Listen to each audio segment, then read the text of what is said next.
परमात्मा स्वयं आकर के हमें ज्ञान कराते हैं और हमें याद दिलाते हैं, आप जिस लोक में रह रहे हो ये लोक ठीक नहीं। परमात्मा के पास सभी दुखी प्राणी आया करते थे कबीर बंदी छोड़ के पास, और वो ये कहा करते थे कि हम पर संकट बहुत है गुरुदेव, हम महादुखी हैं। तो परमात्मा कहा करते, बच्चों ये काल का लोक है और यहां पर 21 ब्रह्मांड तक आग लगी हुई है राग द्वेष की, बेईमाना और काम क्रोध मोह लोभ अहंकार की आग में सभी जल रहे हैं। यहां कोई प्राणी सुखी नहीं है। आप ये मानते हो कि मैं रोग मुक्त हो जाऊंगा तो मैं सुखी हो जाऊंगा। जो निरोग हैं उनसे मिलिए जाकर के, उनको ना जाने कितनी और टेंशन पाएंगी जिनको आप सुखी मानते हो, क्योंकि जो निर्धन है वो सोचता है कि ये पैसे वाले सेठ साहूकार ये सुखी होंगे। जहां माया का समावेश है पुण्यात्माओं, स्वप्न में सुख नहीं हो सकता। यह भूल है प्राणी का, क्योंकि जब तक हम उस आग में नहीं गिरते तब तक हमें ऐसे लगता है शीतल होगी। और सेठ ये सोचते हैं कि राजा लोग सुखी होंगे, हमें सुख नाम की वस्तु नहीं। क्योंकि सेठ वैसे नहीं बनता, उसने कोई तिगड़मबाजी करनी ही पड़ती है। उसके पास 20-30 लाख रुपए हैं तो 50 लाख रुपए का काम उसने आगे फिर से ऑन लोन ऋण लेकर शुरू करना पड़ेगा, तभी वो सेठ होने की सोचेगा। और वो 50 लाख का लोन ले लिया, बिजनेस ठीक चला नहीं, अब 20 लाख वो गए और 30 लाख 50 लाख का लोन गया। वो सेठ उस टेंशन के अंदर अपना जीवन व्यतीत कर रहा होता है। फिर सोचता है अब दूसरा बिजनेस करता हूं। आम व्यक्ति को लगता है बड़ा सेठ है, बड़े बिजनेस चल रहे हैं, पर सपने में शीतलता उस प्राणी को नहीं है। सेठ साहूकार यानी धनी व्यक्ति समझते हैं राजा लोग सुखी होंगे। एक घर का सदस्य, छोटे से घर का जिसमें 5-4 सदस्य होते हैं, एक घर का मुखिया जिसमें 5-4 सदस्य होते हैं, वो उनके निर्वाह में, उनकी व्यवस्था में कितना दुखी होता है। किसी की फीस भरनी है, किसी को एडमिशन दिलाना है, किसी के कपड़े लाने हैं, कोई विवाह के योग्य हो गया है, और भी बहुत सी पारिवारिक जो समस्याएं हैं वो सामने अड़ी रहती हैं। और एक राजा एक क्षेत्र का मुखिया होता है, उसको और भी ज्यादा टेंशन रहती है अपनी प्रजा को सुनियोजित रखने की और लॉ एंड ऑर्डर बनाए रखने की। तो स्वप्न में सुखी नहीं होता राजा। ठीक है, वो बकवाद करते हैं, वो लोग थोड़ी सी राहत पाकर घूटी लगा लेते हैं, नाच गाने देख लेते हैं, लेकिन अंदर से वो ज्यों के त्यों जल रहे होते। पृथ्वी के राजा लोग सोचते हैं कि स्वर्ग के देवता सुखी होंगे। इन देवताओं की कथा पढ़कर देखो पुराणों के अंदर, इनमें वही आग जल रही है जो यहाँ के लोगों में है, क्योंकि वो भी एक जीव हैं। जैसे कोई IAS ऑफिसर लग जाता है, भले ही वो कमिश्नर लग जाता है, DC लग जाता है, वो है तो जीव मनुष्य ही, उसके अंदर सब विकार विद्यमान है जो एक गरीब व्यक्ति में, आम नागरिक में है। काम क्रोध मोह लोभ अहंकार, उससे भी वो सड़ रहा है। बेशक वो अधिकारी बन गया है, साहब बन गया है, लेकिन उसके ऊपर जो आपदाएं हैं, प्राकृतिक दुख हैं, ज्यों के त्यों बने हुए हैं। इसी प्रकार वो देव समझो, और देवता लोग समझते हैं कि इंद्र सुखी होगा, वो देवताओं का राजा है। इंद्र की कथा पढ़कर देखो कितनी बार राजा इंद्र जो है राक्षसों के साथ युद्ध में हार जाते हैं, जंगलों में समय व्यतीत करते हैं, और फिर क्या होता है, इंद्र का राज भोग के, इंद्र के राज को यानी अपना समय पूरा करके देवताओं का राजा, स्वर्ग का राजा मृत्यु को प्राप्त होता है, और मृत्यु के उपरांत वो गधे की योनि से 84 लाख योनियों को प्रारंभ करता है। तो परमात्मा कबीर जी बताया करते थे, भाई तन दर सुखिया कोई न देखा, जो देखा सो दुखिया हो, उदय अस्त की बात करते हैं, मन सबका किया विवेक का हो, सबका किया विवेक का हो। तन दर सुखिया कोई न देखा, जो देखा सो दुखिया हो, उदय अस्त की बात करते हैं, मन सबका किया विवेक का हो, सबका किया विवेक का हो। भाई घाटे बाधे सब जग दुखिया, के गृहस्थी बैरागी हो, घाटे बाधे सब जग दुखिया, के गृहस्थी बैरागी हो, सुख देव ने दुख के डर से गर्भ में माया त्यागी हो, गर्भ में माया त्यागी हो। तंदर सुखिया कोई न देखा, जो देखा सो दुखिया हो, उदय अस्त की बात करते हैं, मन सबका किया विवेक का हो, सबका किया विवेक का हो।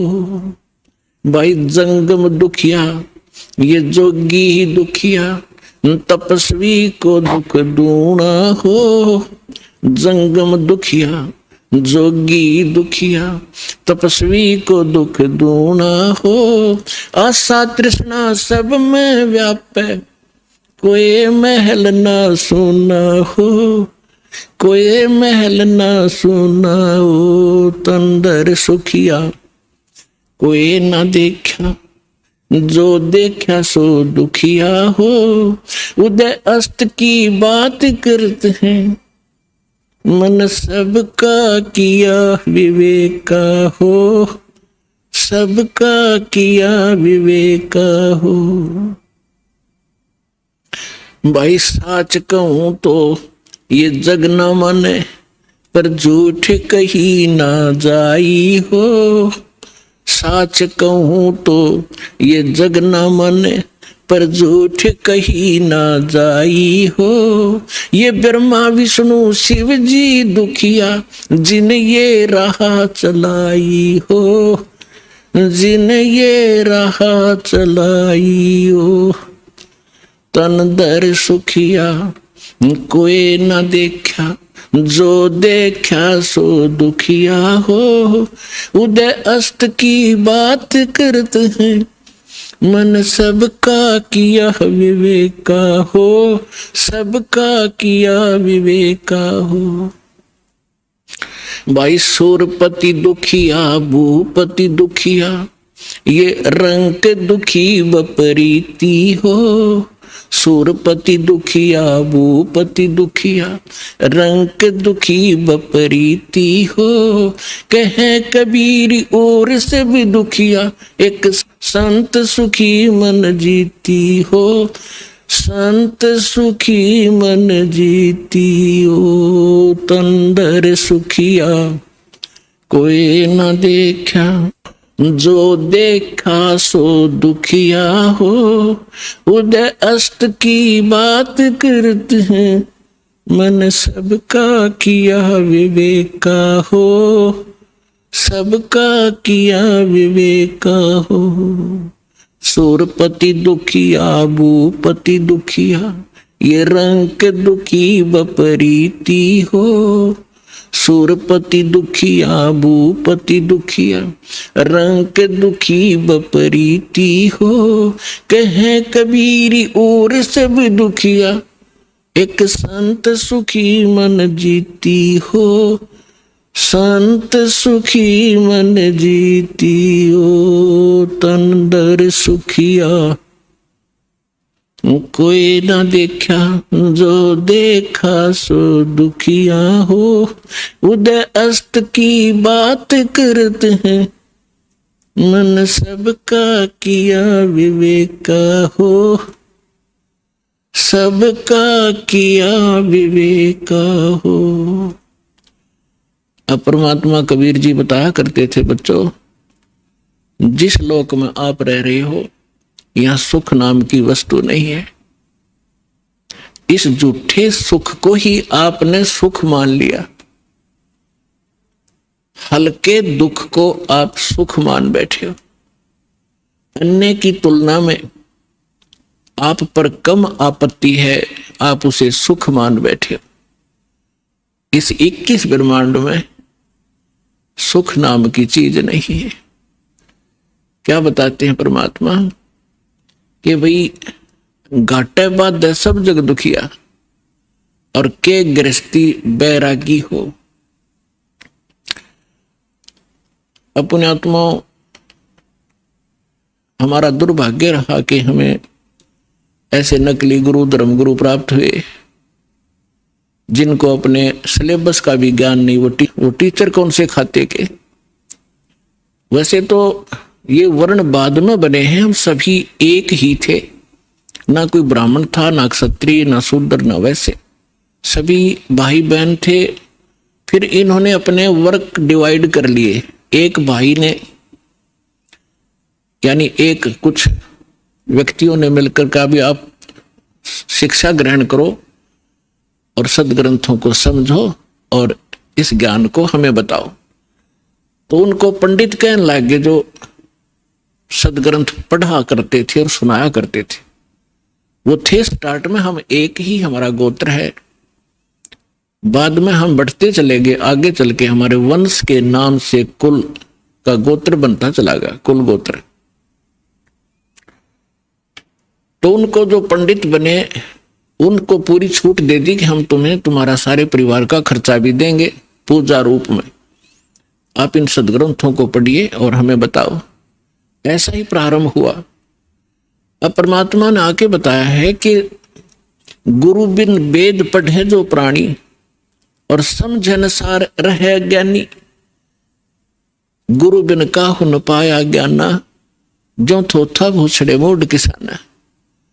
तो इन ऋषि महर्षियों को कोई सतगुरु मिले नहीं, और सतगुरु स्वयं परमात्मा आए लीला करने के लिए, वो हमने सुहाए नहीं।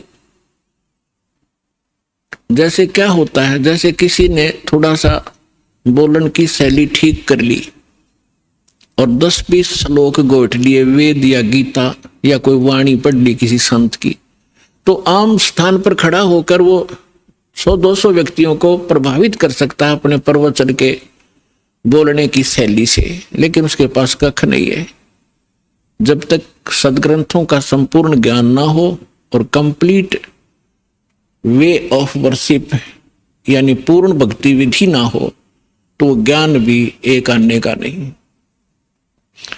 परमात्मा कहते हैं गोरख से ज्ञानी गणेश सुख दे जति जहान, और सीता सी बहु भारिया संत दूर स्थान। फिर परमात्मा कहते हैं कि श्रोता कोट अनंत है और वक्ता कोट अनंत और दानी कोट अनंत है, पर बिरले साधु संत। तो जो प्रसंग चल रहा है कि परमात्मा हमें बताया करते थे, वो स्वयं आकर के ज्ञान दिया करते थे, तो हमें आज तक ज्ञान प्राप्त ही नहीं था। हमने इस झूठे सुख को सुख मान लिया। जैसे एक व्यक्ति के 3 पुत्रों में से एक की मृत्यु होगी, अब पुत्र मरो चाहे पुत्री, पत्नी मरो चाहे पति, दुख तो भारी होता है। अब जिनके साथ हम कितने प्यार से लाड से रह रहे हैं, हम इतने ढीठ हैं, दुख तो इनसे भी ज्यादा आ जाओ पर मरे नहीं, हमारी मृत्यु ना हो तो हम इस दुख में भी देख लेंगे, देखी जाएगी जैसे भी होगा। लेकिन ये दुख भी फिर मृत्यु भी, तो ये दोनों कष्ट यहां पर बने रहेंगे। तो उसके एक पुत्र की मृत्यु होने से बुरा हाल था, ना खा रहा था ना पी रहा था, सारा परिवार रो रहा था।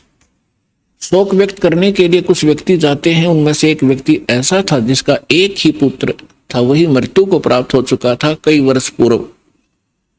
तो सांत्वना देने वालों ने कहा कि देख भाई, यहाँ तो मृत्यु एक ना एक दिन सबकी आनी है, और देख इसको देखकर जी ले, इसका एक ही पुत्र था और उसी की मृत्यु होगी, ये भी अपना समय व्यतीत कर रहा है।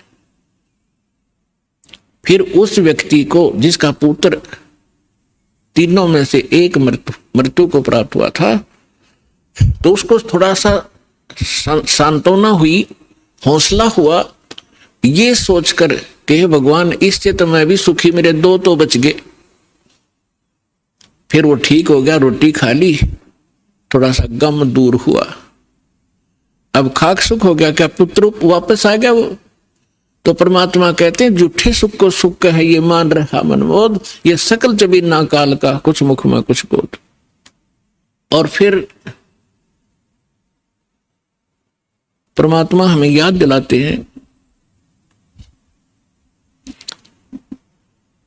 कि जो सुख सथल है उसका तुम्हें ज्ञान नहीं है, क्योंकि आज तक तुमने वो सूक्ष्म वेद प्राप्त नहीं हुआ। वो सुख स्थान बताने के लिए मैं आया हूं अपने निज लोक ते। परमात्मा कहते हैं अवगत से चल आया, मेरा कोई भेद मर्म नहीं पाया। परमात्मा अपनी महिमा कबीर जी स्वयं बताते हैं कि मैं सतलोक से चलकर आया हूं और मेरी महिमा से कोई परिचित नहीं है। अवगत से चल आया, मेरा कोई भेद मर्म नहीं पाया। अब क्या बताते हैं परमात्मा? एक बार गोरखनाथ जी ने रामानंद जी, स्वामी रामानंद जी आचार्य जी को आध्यात्मिक गोष्ठी के लिए पुकारा, बुलाया, आमंत्रित किया, ललकारा। अब रामानंद जी वैसे तो विद्वान माने जाते थे, गीता वेद घोट रखे थे, उसने कंठस्थ याद थे मंत्र सभी, लेकिन वो सिद्धि नहीं थी उनके पास। और ये नाथ जो होते हैं तपस्वी होते हैं, ये हठ योग करते रहते हैं। हठ योग से कुछ सिद्धियां आ जाती हैं जो इस मानव शरीर की और इस भक्ति के नाशक होती है। आम व्यक्ति ये सोचता है कि इसने बहुत बड़ी उपलब्धि कर रखी है, सिद्धि प्राप्त करके कोई आकाश में उड़ जाता है और कोई किसी को दुआ बद्दुआ देकर दुखी सुखी कर देता है, थोड़ा बहुत अपनी पूंजी तय, फिर स्वयं कंगाल हो जाता है। तो ये सब ड्रामेबाजी थी। तो गोरखनाथ जी ने स्वामी रामानंद जी से कहा कि आइए हमारे साथ गोष्ठी कीजिए। रामानंद जी चिंतित हो गए कि श्रोता विद्वान नहीं है और ये नाथ जी जो आए हैं मेरे साथ गोष्ठी करने के लिए, इनमें सिद्धि होती है। इन सिद्धियों को देखकर जनता उनको विजयी घोषित कर देगी और मेरी बेइज्जती होगी। वो बहुत चिंतित था, चिंतित थे स्वामी जी। उधर से परमेश्वर कबीर जी ने स्वामी रामानंद जी को अपना गुरु धारण कर रखा था, एक मर्यादा मेंटेन रखने के लिए। अपने आत्माओं, आज तक जो यह बात बिगड़ी रही, दो विद्वान आपस में बैठकर चर्चा किया करते थे जिसको शास्त्रार्थ कहते थे, और शास्त्रार्थ वो संस्कृत में बोला करते थे। सभी श्रोता अशिक्षित होते थे, उनको संस्कृत कह भी नहीं आती थी, और जिसकी बोलने की शैली दुरुस्त होती थी और संस्कृत घनी याद होती थी, और वो ज्यादा संस्कृत बोलता ही रहता था तो श्रोता उसको ताली पीट कर और विजयी घोषित कर देते थे। उस नकली के थे तो वह दोनों नकली, पर जो घना नकली था वो सिद्ध हो जाता था कि ये महाविद्वान और मैं ऋषि हो गया। तो इस डर से रामानंद जी चिंतित थे कि श्रोता अशिक्षित है, ये कोई सिद्धि दिखा देगा और सब इसको विजयी घोषित कर देंगे। तो उस समय परमात्मा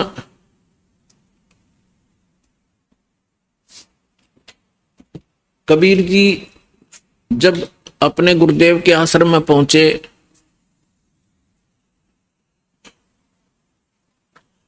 रामानंद जी को चिंतित देखकर पूछा, गुरुदेव चिंता का विषय आपका दास जानना चाहता है। पुण्यात्माओं, जब रामानंद जी के साथ परमात्मा का ऐसा व्यवहार था, यानी परमात्मा होते हुए अपने गुरु के सामने एक सुयोग्य शिष्य की भूमिका किया करते थे। हमारे लिए एक उदाहरण छोड़कर गए थे कि आप जी ने अपने गुरु जी के सामने कैसे रहना चाहिए, और साथ में प्रमाण दिया करते थे कि रामकृष्ण से कौन बड़ा। तुम रामकृष्ण को सुप्रीम पावर मानते हो अज्ञानता से, फिर भी मान कर चलो कि रामकृष्ण से कौन बड़ा। उन्होंने भी गुरु कीन और 3 लोक के वे धनी, गुरु आज्ञा अधीर।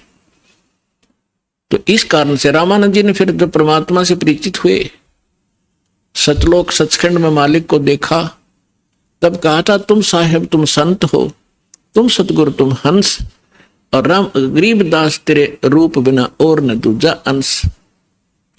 तुम ही परमात्मा हो, साहेब हो, तुम साहेब तुम संत हो। एक संत भी आप ही हो, जो क्वालिटी संत में होनी चाहिए, और परमात्मा तो समर्थ हो ही हो। तुम साहेब तुम संत हो, तुम सतगुरु, सतगुरु माने जो सच्चा ज्ञान, यानी बिल्कुल एक्यूरेट और संपूर्ण अध्यात्म ज्ञान भी आप ही के पास है, किसी के पास नहीं। आप वास्तव में सतगुरु हो, सच्चे सतगुरु हो, सच्चा ज्ञान युक्त हो। और तुम साहेब तुम संत हो, तुम सतगुरु तुम हंस।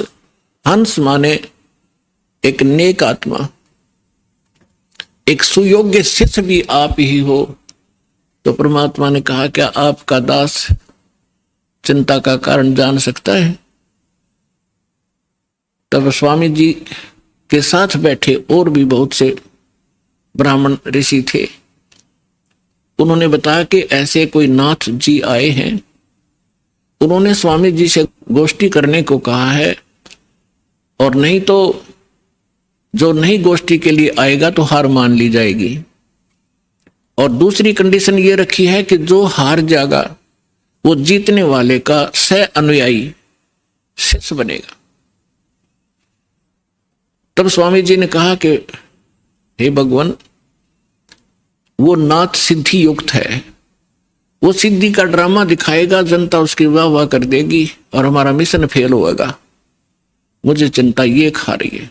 तब परमेश्वर ने कहा, स्वामी जी हार जीत की चिंता संत नहीं किया करते, और हमने सामना करना चाहिए, हमें चलना चाहिए। आपका दास भी तो आपके साथ है। रामानंद जी को पता था, क्योंकि वो देख चुके थे उसकी परमात्मा की महिमा को। तब थोड़ा ढाढ़स बंधा और उसकी चुनौती स्वीकार की। अब वहां जहां निश्चित समय और स्थान था वहां पहुंच गए। नाथ जी को आसन दे रखा अलग से, ऊंचा तख्त पर, जमीन पर अलग से आसन बिछा रखा। अच्छा, उधर से रामानंद जी का एक तख्त सा लगाकर वहां आसन लगा दिया। और स्वामी परमेश्वर कबीर जी एक सुयोग्य शिष्य की तरह स्वामी रामानंद जी के चरणों में जमीन पर बैठ गए। और सामने वो नाथ जी, कबीर साहब तो भगवान थे, अंतर्यामी थे, उन्होंने देख लिया गोरखनाथ धक्के खाने आया है।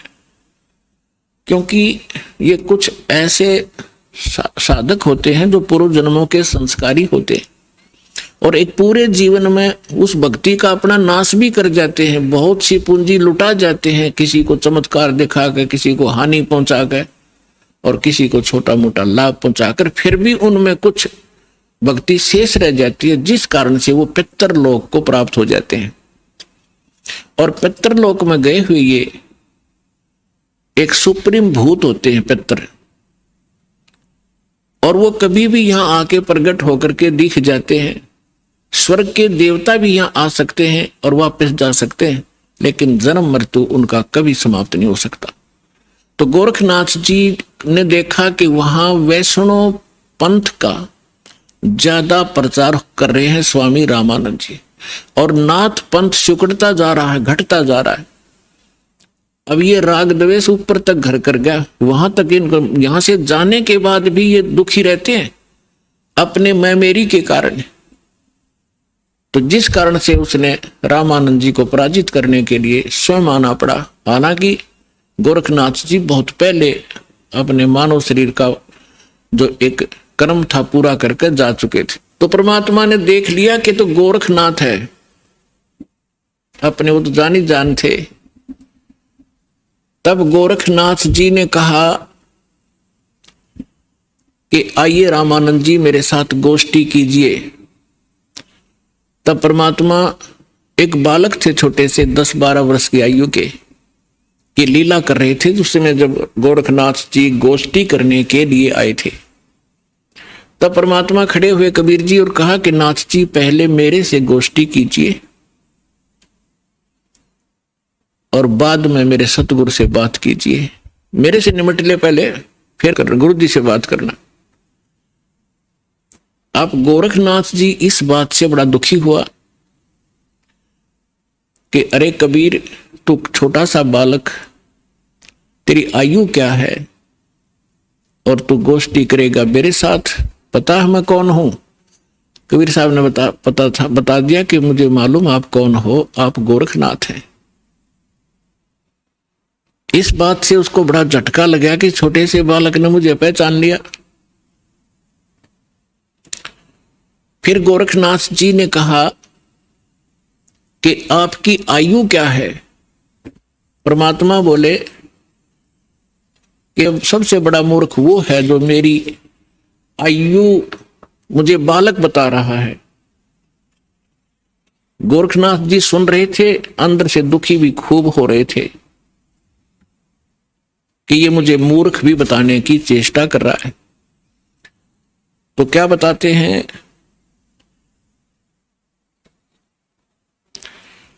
अब परमात्मा की वाणी में लिखा है, वो थोड़ा पढ़ के सुनाता हूं आपको।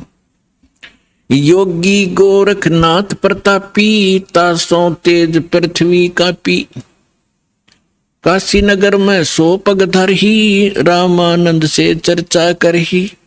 चर्चा में गोरख जय पावे, कंठी तोड़े तिलक छुड़वावे। सत्य कबीर शीश जो भयऊ, ये वृंतांत सो सुन लेऊ। गोरखनाथ के डर के मारे, बैरागी नहीं भेख संवारे। तब कबीर आज्ञा अनुसारा, वैष्णो सकल रूप संवारा। सो सुध गोरखनाथ जो पायो, काशी नगर शीघ्र चल आयो। रामानंद को खबर पठाई, चर्चा करो मेरे संग आई। रामानंद की पहली पौड़ी, सत कबीर बैठे तिस ठोरी। तब कबीर आज्ञा अनुसारा, वैष्णो सकल रूप संवारा। कहे कबीर सुनो गोरखनाथा, चर्चा करो हमारे साथा। प्रथम चर्चा करो संग मेरे, पीछे मेरे गुरु को टेरे। बालक रूप कबीर निहारी, तब गोरखनाथ ऐसे वचन उचारी। परमात्मा को बालक रूप में देखकर फिर गोरखनाथ जी ने ये वचन बोले। कब के बहे बैरागी कबीर जी, कब के बहे बैरागी।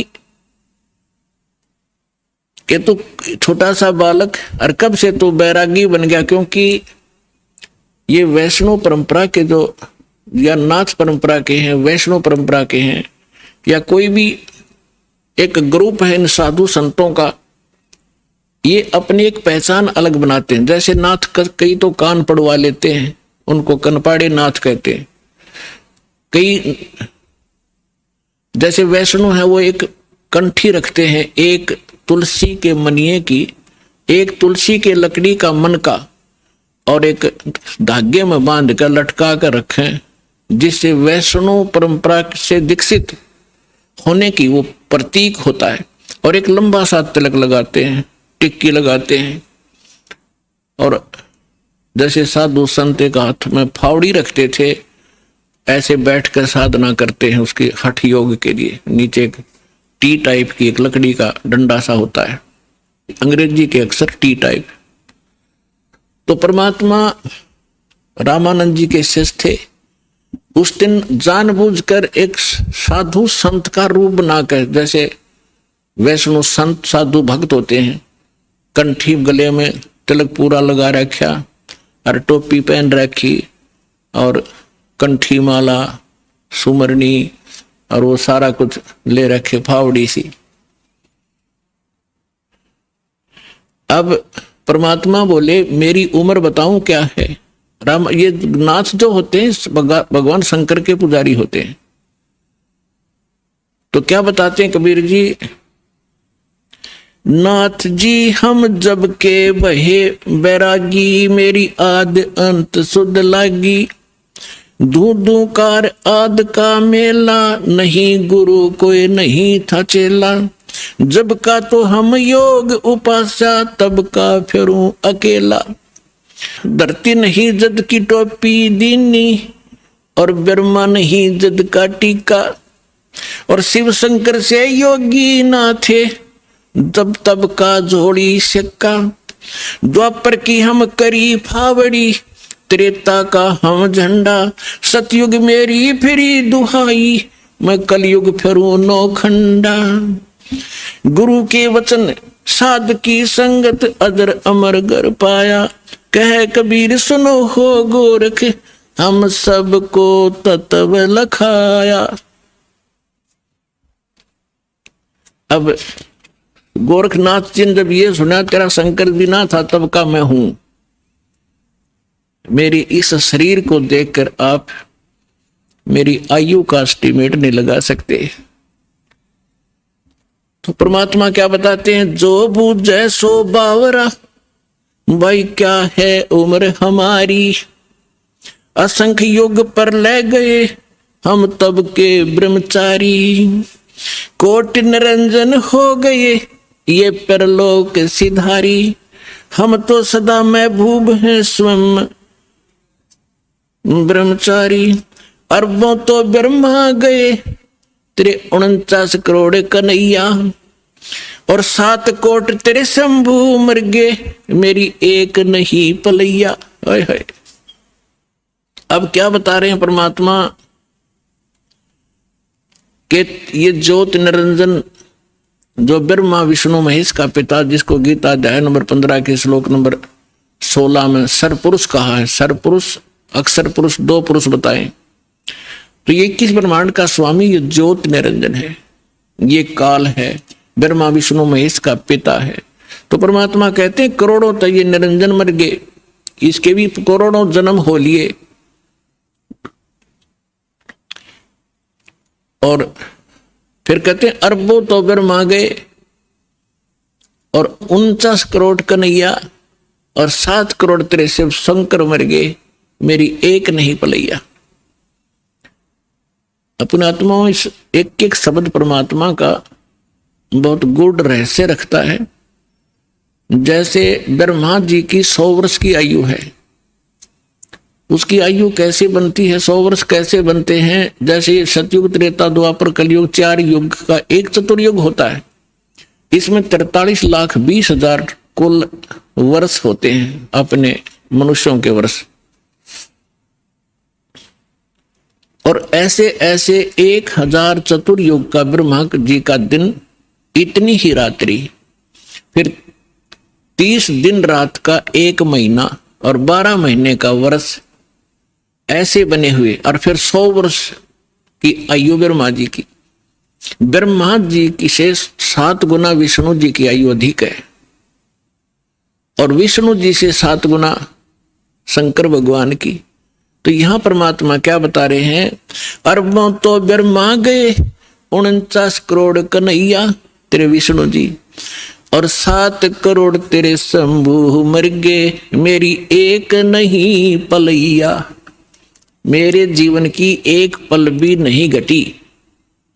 अर्थात परमात्मा अविनाशी हैं और ये बता रहे हैं कि तेरे ब्रह्मा विष्णु महेश भी नाशवान है। इस बात नाथ जी दुखी हो गए कि ये हमारे भगवानों को अजरो अमर है, ये तो इनको नाशवान बता रहे हैं।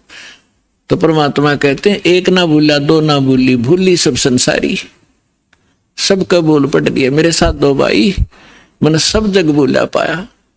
इसी भूल में ब्रह्मा भूला जिन ये वेद सरसाया, और वेद पढ़ के पंडित भूले मर्म भेद नहीं पाया। इसी भूल में विष्णु भूला जिन वैष्णव पंथ चलाया, और वैष्णव पंथ चलाया। इसी भूल में शिव शंकर भूले जिन भिक्षुक पंथ चलाया, और सिर पर जटा हाथ में खपर घर घर अलग जगाया। मेरे साथ दो भाई, मैंने सब जग भूला पाया। इसी भूल में विष्णु भूले जिन वैष्णव पंथ चलाया, और तीर्थ व्रत का बड़ा महात्म बहुविध जीव फंसाया। तो यहां गोरखनाथ जी को परमात्मा बता रहे हैं कि अरबों तो ब्रह्मा गए, ये 49 करोड़ कन्हैया, 7 करोड़ तेरे शंभू मर गए, मेरी एक नहीं पलैया। कोटिन नारद हो गए ये मोहम्मद से चारी, देवताओं की गिनती नहीं क्या सृष्टि बिचारी। नहीं बूढ़ा, कहते ना मैं बूढ़ा ना बालक, और ना कोई बाट भिखारी। ना बूढ़ा ना ही बालक, ना कोई भाट भिखारी। कहे कबीर सुनो हो गोरख, ये सुन ले उम्र हमारी। मैं ना बालक हूं, ना मैं वृद्ध हूं, ना कोई भाट भिखारी हूं, और ये मेरी महिमा तेरे को मैंने बता दी, मैं ये हूं। अब गोरखनाथ जी को बड़ा दुख हुआ, इज्जत का नाश हो गया कि छोटा सा बालक और इतना बड़बड़ बोल रहा है। इनके पास एक हल्दी की गांठ थी, उसके पास सिद्धि की। गोरखनाथ जी ने अपने आसन के साथ में त्रिशूल गाड़ रखा था। एक ऊपर 3 एरो से होते हैं, और नीचे से वो एक पाइप सी, नीचे फिर एक नुकीला सा सिरा होता, उसको जमीन में गाड़ के आसन के साथ रखा हुआ था। 6-7 फुट ऊंचा त्रिशूल। गोरखनाथ जी ने कहा कि यदि तू मेरे साथ वार्ता करना चाहता है कबीर जी, तो आइए मेरे समान आसन में आ जाइए। नाथ जी वहां से उठे जमीन से, ऐसे आसन पदम लगाकर बैठे थे। आसन पदम लगाए लगाए ऊपर उठ गए और त्रिशूल के ऊपर जाकर विराजमान हो गए। हाँ, ये देखिएगा, ये त्रिशूल पर बैठे हैं। फिर परमात्मा ने क्या लीला की कि कबीर जी ने कहा कि गोरखनाथ जी, आपकी और हमारी बात ज्ञान चर्चा की थी, गोष्ठीकरण की थी। ये बाजीगर वाला काम हम नहीं जानते, और ना ये पसंद है, ना ये दातम मार्ग में इसकी कोई वैल्यू है। आप नीचे बैठ के और चर्चा करता कि जनता को पता चले सच्चाई का। तो गोरखनाथ जी कहते हैं तुम्हारे पास कोई है तो आइए मेरे समान बैठकर चर्चा कीजिए, नहीं तो हार स्वीकार कर लीजिए। अब उनके पास तो एक दाव था यो। तो परमात्मा बोले अच्छा ठीक है। कबीर साहब बचपन से ही जुलाहे का काम करने लगे थे, और जेब में एक चरखे के ऊपर ये माताएं काटा करती थी। एक रील बन जाया करती, इतनी मोटी कच्चे धागे की, 100-150 फुट लंबा तार होता था उसका। उसी से सूत कपड़ा बनाया करते थे भगवान। वह कुकड़ी बोल रहे, हमारे देसी हरियाणा के अंदर कुकड़ी बोल रहे हैं, उसने कच्चे धागे वाली कुकड़ी। वह कुकड़ी निकाली जेब मत, वह रील धागे की, और एक सिरा पकड़ लिया और उसको ऐसे छटक दिया परमात्मा ने। वो धागा सीधा खड़ा होगा, स्ट्रेट परपेंडिकुलर, 150 फुट उसका अंतिम सिरा आकाश में, 150 फुट पे। परमात्मा वहां से उठे और उस धागे के अंतिम सिरे पर जाकर बैठ के 150 फुट ऊपर। अब गोरखनाथ जी से कहा कि नाथ जी आइए, राजा मेरे बराबर में बैठ कर चर्चा कराएंगे, यहां आ जाइए। अपने आत्माओं, ऐसी बात नहीं थी कि गोरखनाथ जी आकाश में और ऊपर नहीं जा सकते थे, वो तो और ऊपर भी जाते थे, स्वर्ग में भी, उस पितरलोक में भी चले जाते थे। लेकिन समर्थ के सामने सिद्धियां समाप्त हो जाती हैं। जैसे ये घड़ी बना रखी है, अब इसकी सिद्धि बना दी कारीगर ने, इंजीनियर ने, कि ये अपने आप चल घूम रही है और इसके सामने चुंबक खड़ा कर दो 1 फुट दूर, ये जाम हो जाएगी, आगे नहीं सरकेगी, वहीं खड़ी हो जाएगी। तो वो समर्थ आ बैठे, उसी से प्राप्त करके छोटी मोटी खिलौने खेल रहे होते हैं और प्रभु पाक जाते हैं। उस परमात्मा ने उसकी सारी सिद्धि कैंसिल कर दी।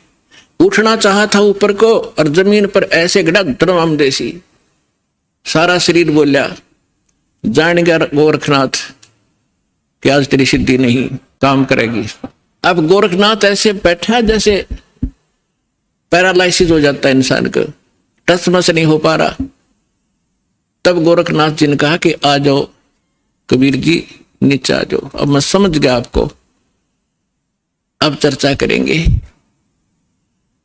तब परमात्मा ने उनको ज्ञान समझाया कि ये बालका के ड्रामे मोक्ष मार्ग नहीं है।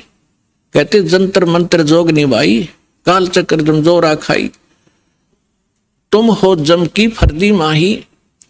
कहते हैं गोरखनाथ सिद्धि में फूल्या, गोरखनाथ सिद्धि में भूल्या और टूणे टामण हांड फूल्या, जंतर मंत्र जोग निभाई और काल चक्र जम जोरा खाई, तुम हो जम की फर्दी माही। फर्द होती है ना, जैसे कोई रजिस्ट्री करा ले कोई जमीन की, तो अब फर्द में आ गया तो सोच रहे पक्का हो गया उसका वो जमीन का टुकड़ा। तो परमात्मा कहते हैं तुम तो इस काल की फर्द में चढ़ रहे हो, काल के पक्के दूत बन गए, औरों को भगा रहे हो। अब समर्थ सामने बैठा, गोरखनाथ जी को अपनी सिद्धि पे इतना अभिमान था, कोई इसके सामने टिकने वाला नहीं था। एक बार अपने गुरुदेव के कहने से कोई चिंता थी उनको, लंबी कहानी वो हट फिर से बताएंगे। एक पहाड़ को सोना बना दिया था सिद्धि से, पहाड़ को सोना, और अपने गुरुदेव के टुकड़े हुए शरीर को जीवित कर दिया था। ऐसी सिद्धि थी। और उस समय परमात्मा के सामने वो सारी सिद्धि फेल होगी। जैसे कल आपको सुनाया था, परासिद्धि पूर्ण पटरानी सतलोक की कहूं निशानी। वो परमात्मा समर्थ है, सब सिद्धियों का से युक्त है, सिद्धियां उसकी दासी है, और उसी की भक्ति करके हम छोटी मोटी राहत प्राप्त करके यहाँ ऋषि और महर्षि और देवता बन जाते हैं। तब गोरखनाथ जी ने काफी कुछ समझा, लेकिन यो मन जल्दी से हार नहीं मानता। अब देखिए, ये चित्र देखिएगा, परमात्मा गोरखनाथ जी त्रिशूल पर बैठे हैं और परमात्मा ने फिर धागा फेंका ऊपर, उसके ऊपर के सिरे पर बैठ के जाके। अब ये चित्र में बहुत कम दिखाई दे रहा है, लेकिन ये बहुत बड़े, ये बनाया नहीं जा सका इतना ऊंचा, तो कबीर साहब बहुत ऊपर थे। तो गोरखनाथ जी ने कहा कि भगवान मैं एक जांच और करूंगा आपकी। परमात्मा बोले भाई वह भी कर ले, कि चलो दरिया गंगा के किनारे चलते हैं और मैं दरिया में डुबकी लगाऊंगा। यदि आप मुझे खोज लोगे दरिया में तो मैं आपका शिष्य बन जाऊंगा। परमात्मा बोले चल भाई। दरिया गंगा के किनारे बैठ के जाके गोरखनाथ जी ने गंगा में छलांग लगा दी और मछली बन गए। वहां सैकड़ों हजारों मछलियां और थी। परमात्मा ने अंदर गए और पकड़ के वाए मछली, जिस गोरखनाथ पकड़ के टीटी बाहर बैठा दिया, गोरखनाथ बना के चरणों में गिर गया, पैर पकड़ लिए गोरखनाथ जी ने कि सचमुच आप समर्थ हैं।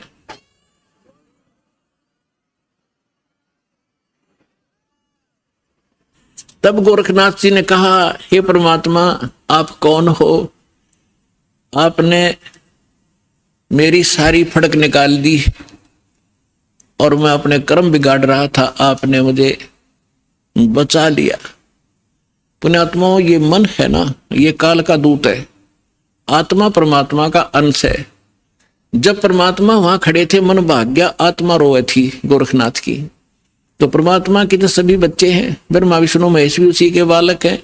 राम कृष्ण सतगुरु सहजादे, भक्ति हेत न हुए प्यादे। अब वो भी भक्ति के लिए यहाँ आए थे बेचारे, या गलत साधना करके देवता बन गए, वहां प्रभु पा के गए। अब सुने नहीं किसी की। अब उनको परमात्मा मिले थे, उनको एक बार तो उन्होंने स्वीकार किया, क्योंकि आत्मा तो सबकी भगवान के लिए तरफ रही है, लेकिन ये मन काल का दूत फिर प्रेरित कर दिया, परमात्मा से दूर कर दिया उनको। कबीर साहब कहते हैं, श्वेत भूमि का हम गए जहां विष्णु विशंबर दास और हरियम हीरा नाम देकर चेला की न्यादास। हम बैरागी ब्रह्मपद सन्यासी महादेव और सोहम मंत्र दिया शिव जी को करे हमारी सेव। ऐसे ब्रह्मा जी के पास गए थे, उनको ओम मंत्र दे करके प्रथम मंत्र, क्योंकि पहला मंत्र इसलिए दिया जाता है उसकी श्रद्धा कितनी बढ़ेगी फिर आगे बढ़ा जाता है। तो फिर पहले तो उनकी तीनों की बहुत अच्छी श्रद्धा बनी, फिर बाद में इस मन ने वो प्रेरित कर दिए कि ये वैसे ही अटपट कर रहा है, कोई ज्ञान नहीं जतता इसका। ऐसे ही गोरखनाथ जी ने तब तो सारी बात मान ली, परमात्मा ने सारी कथा सुनाई, बड़ा ज्ञान सुनाया, और फिर गोरखनाथ जी उसी ज्ञान से स्वयं वक्ता बन गए। इस ज्ञान के अंदर इतनी कसक है, परमात्मा का एक अलग सा ज्ञान है। तो आम व्यक्ति भी कहीं बताने लग जाता है तो सैकड़ों व्यक्ति उसे भी प्रभावित हो जाते हैं और उसकी वाह वाह शुरू हो जाती है।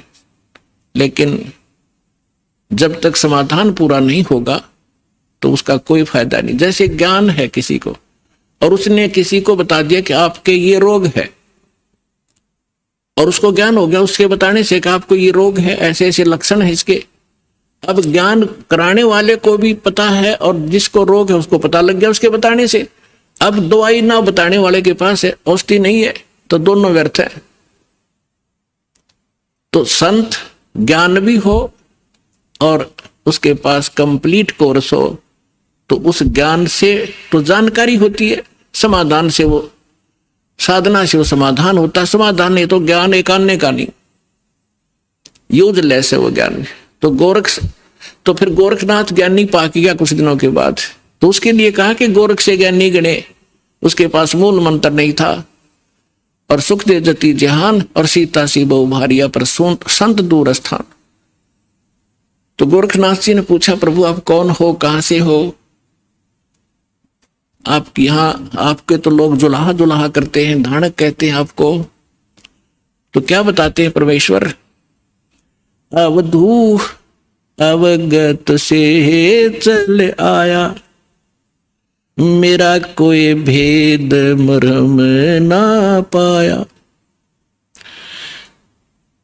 मात पिता मेरे कछु नाही, ना मेरे घर दासी, जुल्हाए का सुत आण कहाया, जगत करे मेरी हासी। मात पिता मेरे कछु नाही, ना मेरे घर दासी, जुल्हे का सुत आण कहाया, जगत करे मेरी हासी। ना मेरा जन्म न गर्भ बसेरा, बालक बन दिखलाया, काशी नहर जल कमल पडेरा, तहां दुलाहे न पाया। मात ना मेरा जन्म न गर्भ बसेरा, एक बालक बन दिखलाया, काशी नगर जल कमल पडेरा, तहां दुलाहे न पाया। मात पिता मेरे कछु नाही, ना मेरे घर दासी, जुल्हे का सुत आण कहाया, जगत करे मेरी हासी। 5 तत्व का धड़ नहीं मेरा, और जानू ज्ञान अपारा, सत स्वरूपी नाम साहेब का, ओ हे नाम हमारा। अदर दीप गगन गुफा में, ता निज वस्तु सारा, ज्योत स्वरूपी तेरा अलख निरंजन, वो दरता ध्यान हमारा। अगर दीप जा गगन गुफा में, ता निज वस्तु सारा, तेरा ज्योत स्वरूपी अलख निरंजन, वो धरता ध्यान हमारा। हाड चाम लहू ना मेरे, मैं हूं सतनाम उपासी, तारण तरण अव्यय पद दाता, मैं हूं कबीर अविनाशी। अब क्या बताते हैं परमात्मा कि ना तो मेरा कोई जन्म हुआ, ना मैं किसी मां के गर्भ में रहा, मैं स्वयं ही अपने सतलोक से चल कर आकर के एक बालक रूप धारण करके कमल के फूल पर, तालाब में, सरोवर में विद्यमान हुआ। वहां से मुझे एक दुल्हा लेकर यहाँ आए, जिस कारण से मैं दुल्हा कहा। मात पिता मेरा कुछ नाही, अन्ना मेरे गरदासी, मैंने कोई पत्नी स्वीकार नहीं की। और दुल्हे का सुख आण कहा, जगत करे मेरी आसी। फिर क्या बताते हैं कि 5 तत्वों का धड़ नहीं मेरा, यह शरीर तुम्हारे जैसा नहीं है मेरा। और जानू ज्ञान अपारा, तेरा ज्योत स्वरूपी अलख निरंजन, वह धरता ध्यान हमारा। हाड चाम लहू ना मेरे, हूं सतनाम उपासी। और तारण तरण अभय पद दाता, मैं हूं कबीर अविनाशी। तो पुण्यात्माओं, परमात्मा की महिमा स्वयं आकर उन्होंने बताई कि मैं ना तो जन्म लेता हूं और ना ही मेरा कोई माता पिता है, मैं अवगत से चल आया, मेरा भेद मर्म ना पाया। तो परमात्मा को ना समझकर ना जानकर हम उस लाल की महिमा से अपरिचित होने के कारण अभी तक हम इन अन उपासना करके कंकर पत्थर इकट्ठे करके ये सोच रहे थे कि हमने बहुत गना भक्ति धन इकट्ठा कर लिया। तो जो प्रसंग चल रहा है उसी पर आते हैं कि हमारे जितने भी धर्म गुरु थे ये पूर्ण रूप से अज्ञानी थे, हमें तत्व ज्ञान नहीं बता पाए। और परमात्मा इस ज्ञान को हमें बताने के लिए आए थे, इन्होंने परमात्मा के उस ज्ञान को हम तक पहुंचने नहीं दिया। और परमेश्वर को एक धानक, एक दुल्हा, एक शूद्र, अशिक्षित, अनपढ़, अंगूठा छाप और देवी देवताओं का आलोचक इतना बदनाम कर दिया कि उस समय के हमारे पूर्वज परमात्मा से अंदर से नफरत किया करते थे कि ये हमारे देवी देवताओं के बारे में ऊट पटांग कहता है। तो परमात्मा कहते हैं, सच कहूं तो जग ना माने, पर झूठ कही ना जाई हो। ये ब्रह्मा विष्णु शिव जी दुखिया, जिन ये राह चलाई हो। अब पुण्यात्माओं, परमात्मा ने बताया है कि संसार के अंदर कोई प्राणी सुखी नहीं है। आप दूसरे के दुख से अपने हल्के दुख को और सुख मान बैठे। सुख की आपको कभी छींट भी नहीं लगी है, जिस कारण से आप उस सुख से अपरिचित हैं। और जो साधना आपने करनी चाहिए वो साधना ना करके आप भक्ति के अंदर निर्धन बने हुए हो। एक एक पैसे के लिए ना जाने कहां कहां भटकते हो, विदेशों में जाते हो। किस लिए? घनी माया इकट्ठी करूं। और क्या करोगे उस माया का? कोठी बनाऊंगा, कार लूंगा, लड़के लड़की का ब्याह करूंगा, लाखों रुपये खर्चा करूंगा, सारी उम्र कर्म फोड़े और सारा जीवन धन जोड़े, 1 मिनट में मृत्यु हो जाए वहीं छोड़े, आगे गधा और कुत्ता बनकर वहीं गलियों में दौड़े। तो खाक है ये जीवन। तो बिना ज्ञान के हम डले ढो रहे थे। तो क्या बताते हैं परमात्मा अपनी लीला अनुसार प्रत्येक युग में आते हैं और जैसा कि उनकी लीला है परमात्मा की,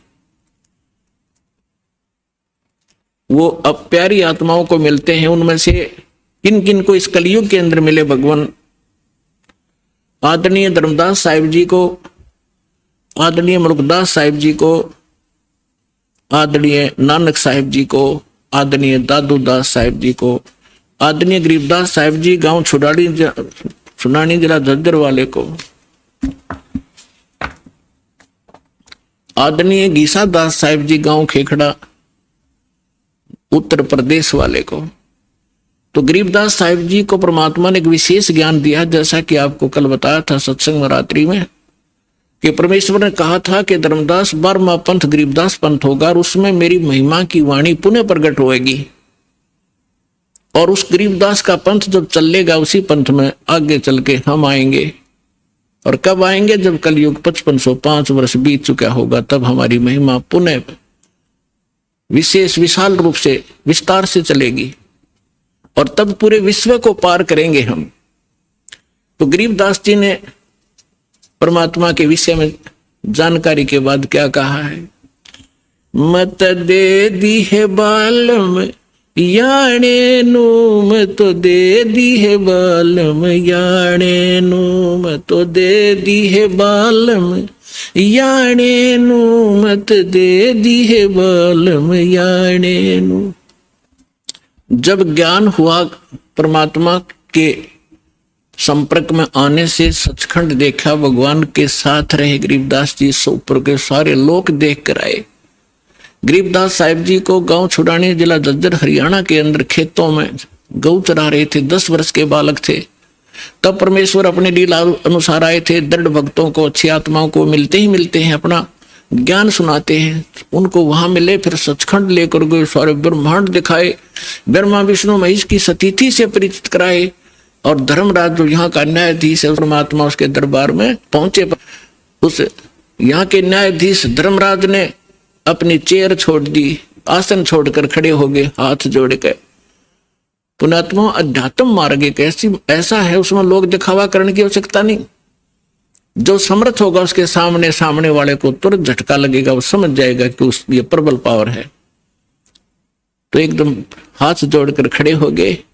और कबीर साहब ऐसे खड़े हैं जैसे बड़ा अधिकारी छोटे अधिकारी को डांट लगाता है। तो गरीबदास जी ने बताया कि धर्मराज के दरबार में दई कबीर तलाक, मेरे भूले चूके हंस को तू पकड़िए मत कजाक। बोले पुरुष कबीर से धर्मराज कर जोड़, और तुम रे हंस ने पकड़ो नहीं मन 2 ही लाख करोड़। यानी अपने सामर्थ्य का प्रमाण दिया, जिसके सामने ब्रह्मा विष्णु महेश कांपते हैं धर्मराज के सामने, क्योंकि उनका भी अकाउंट वही रखता है। तो और दृढ़ हुए, ऊपर सचखंड सतलोक ले जाकर देखा, फिर वापस छोड़ा। गरीबदास जी को मृत जानकर बालक को चिता पर रख दिया था कुल के लोगों ने। तब परमात्मा ने ऊपर के सब ब्रह्मांड दिखाकर वापस आत्मा छोड़ी, तो वो जीवित हो गए। उसके बाद ये अमृतवाणी की वर्षा करने लगे। तो ज्ञान हुआ जब कहते हैं आत्मा रो रही है कि हे परमात्मा, हम तो इस मन के साथ बांध दिए, ये अनाड़ी है, अच्छी वस्तु को ग्रहण नहीं करता, नकली की तब बता दे भाग्या जाएगा। अब किसी ने कह दिया आजा भजन कर ले, भक्ति कर ले, नो का टाइम नहीं, और उसको ये कह दे चल वहां सर्कस आ रहा देखेंगे, चल जब बरसात हो ले कि तरागनी कंपटीशन हो रहा, रात में भी जा खड़ा होगा वहां पर सांग सिनेमे में, तभी 3-3 4-4 घंटे लगा देगा। तो इस मन की आदत बकवाद करने की है, क्योंकि ये काल का एजेंट है, ये शुभ नहीं कर सकता, अशुभ करवाता है। तो अब आत्मा रो रही है। जब ज्ञान हुआ तो क्या कहती है, क्योंकि ये मन इसका कंट्रोलर बना दिया काल ने। और अब आत्मा क्या कह रही है, मत तो दे दी है बालम याणे नू, मत दे दी है बालम याणे नू, मत तो दे दी, मत तो दे दी है बालम याणे नू, मत तो दे दी है बालम याणे नू। गीता और भागवत पढ़े नहीं बूझे शब्द ठिकाने नू, गीता और भागवत पढ़े नहीं बूझे शब्द ठिकाने नू, मन मथुरा दिल द्वारका नगरी, कहाँ फिरे बरसाने नू, मैं तो दे दी, मैं तो दे दी है बालम याणे नू, मैं तो दे दी है बालम याणे नू, मैं तो दे दी।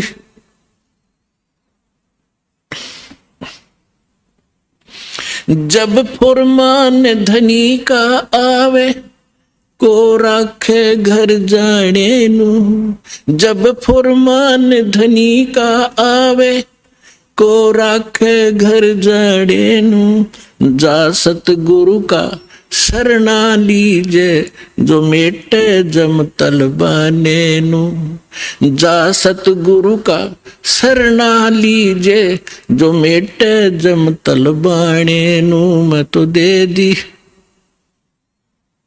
मैं तो दे दी है बालम याणे नू, मैं तो दे दी है बालम याणे।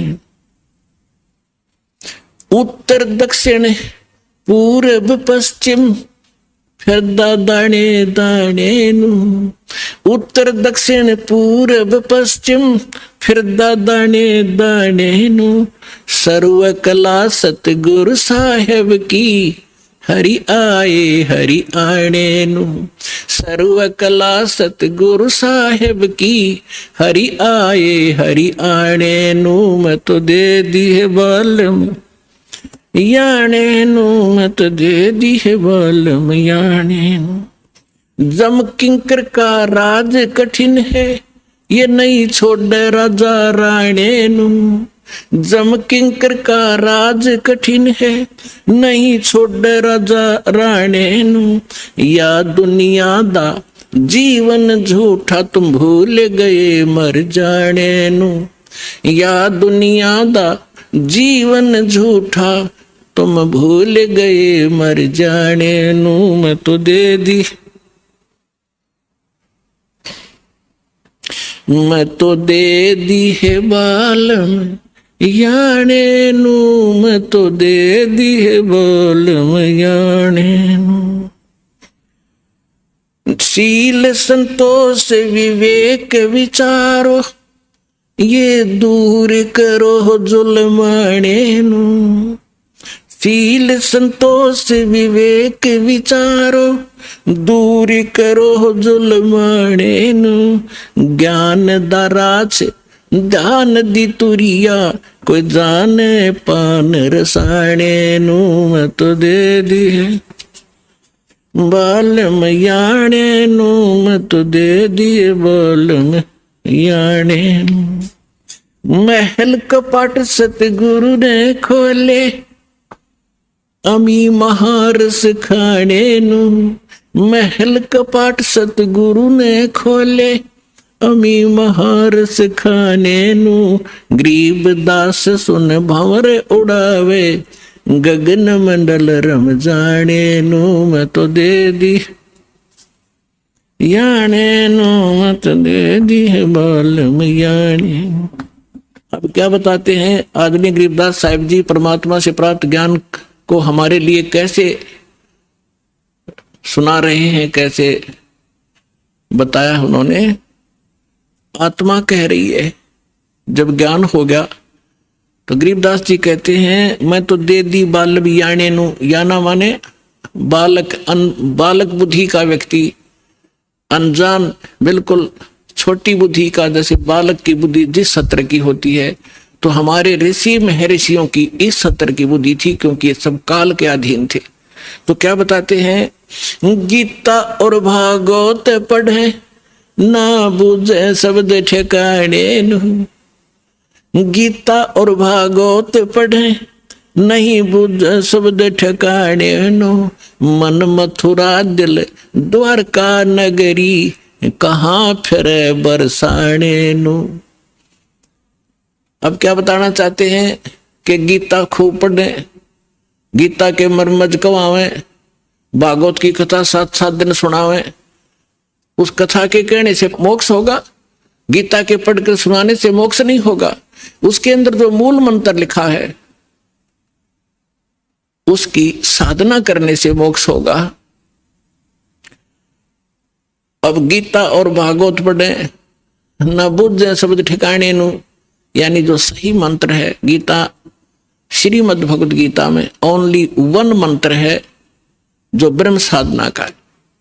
8वें अध्याय के 13वें श्लोक में गीता ज्ञानदाता ये ब्रह्म है, सरपुरुष ये काल है, ज्योति निरंजन 21 ब्रह्मांड का प्रभु, ब्रह्मा विष्णु महेश का पिता है, श्री कृष्ण जी के अंदर प्रवेश करके बोल रहा है। इसकी ये ऐसी अटपट करता है, ये कहता है 4थे अध्याय के 5वें और 9 श्लोक में कहता, अर्जुन तेरे और मेरे बहुत जन्म हो चुके, तू नहीं जानता मैं जानता हूं, और मेरे जन्म और कर्म अलौकिक हैं, अद्भुत है। तो ये सामने नहीं आता, इसने कसम खा रखी है, प्रतिज्ञा कर रखी है, मैं कभी किसी को अपने ओरिजिनल रूप में दर्शन नहीं दूंगा। तो ये क्या करता है, किसी में प्रवेश करके प्रेत की तरह जो कुछ करना करवाना उससे करवा जाता है और पाप उसके सिर पर धर देता है। तो यहां क्या कह रहा है वो,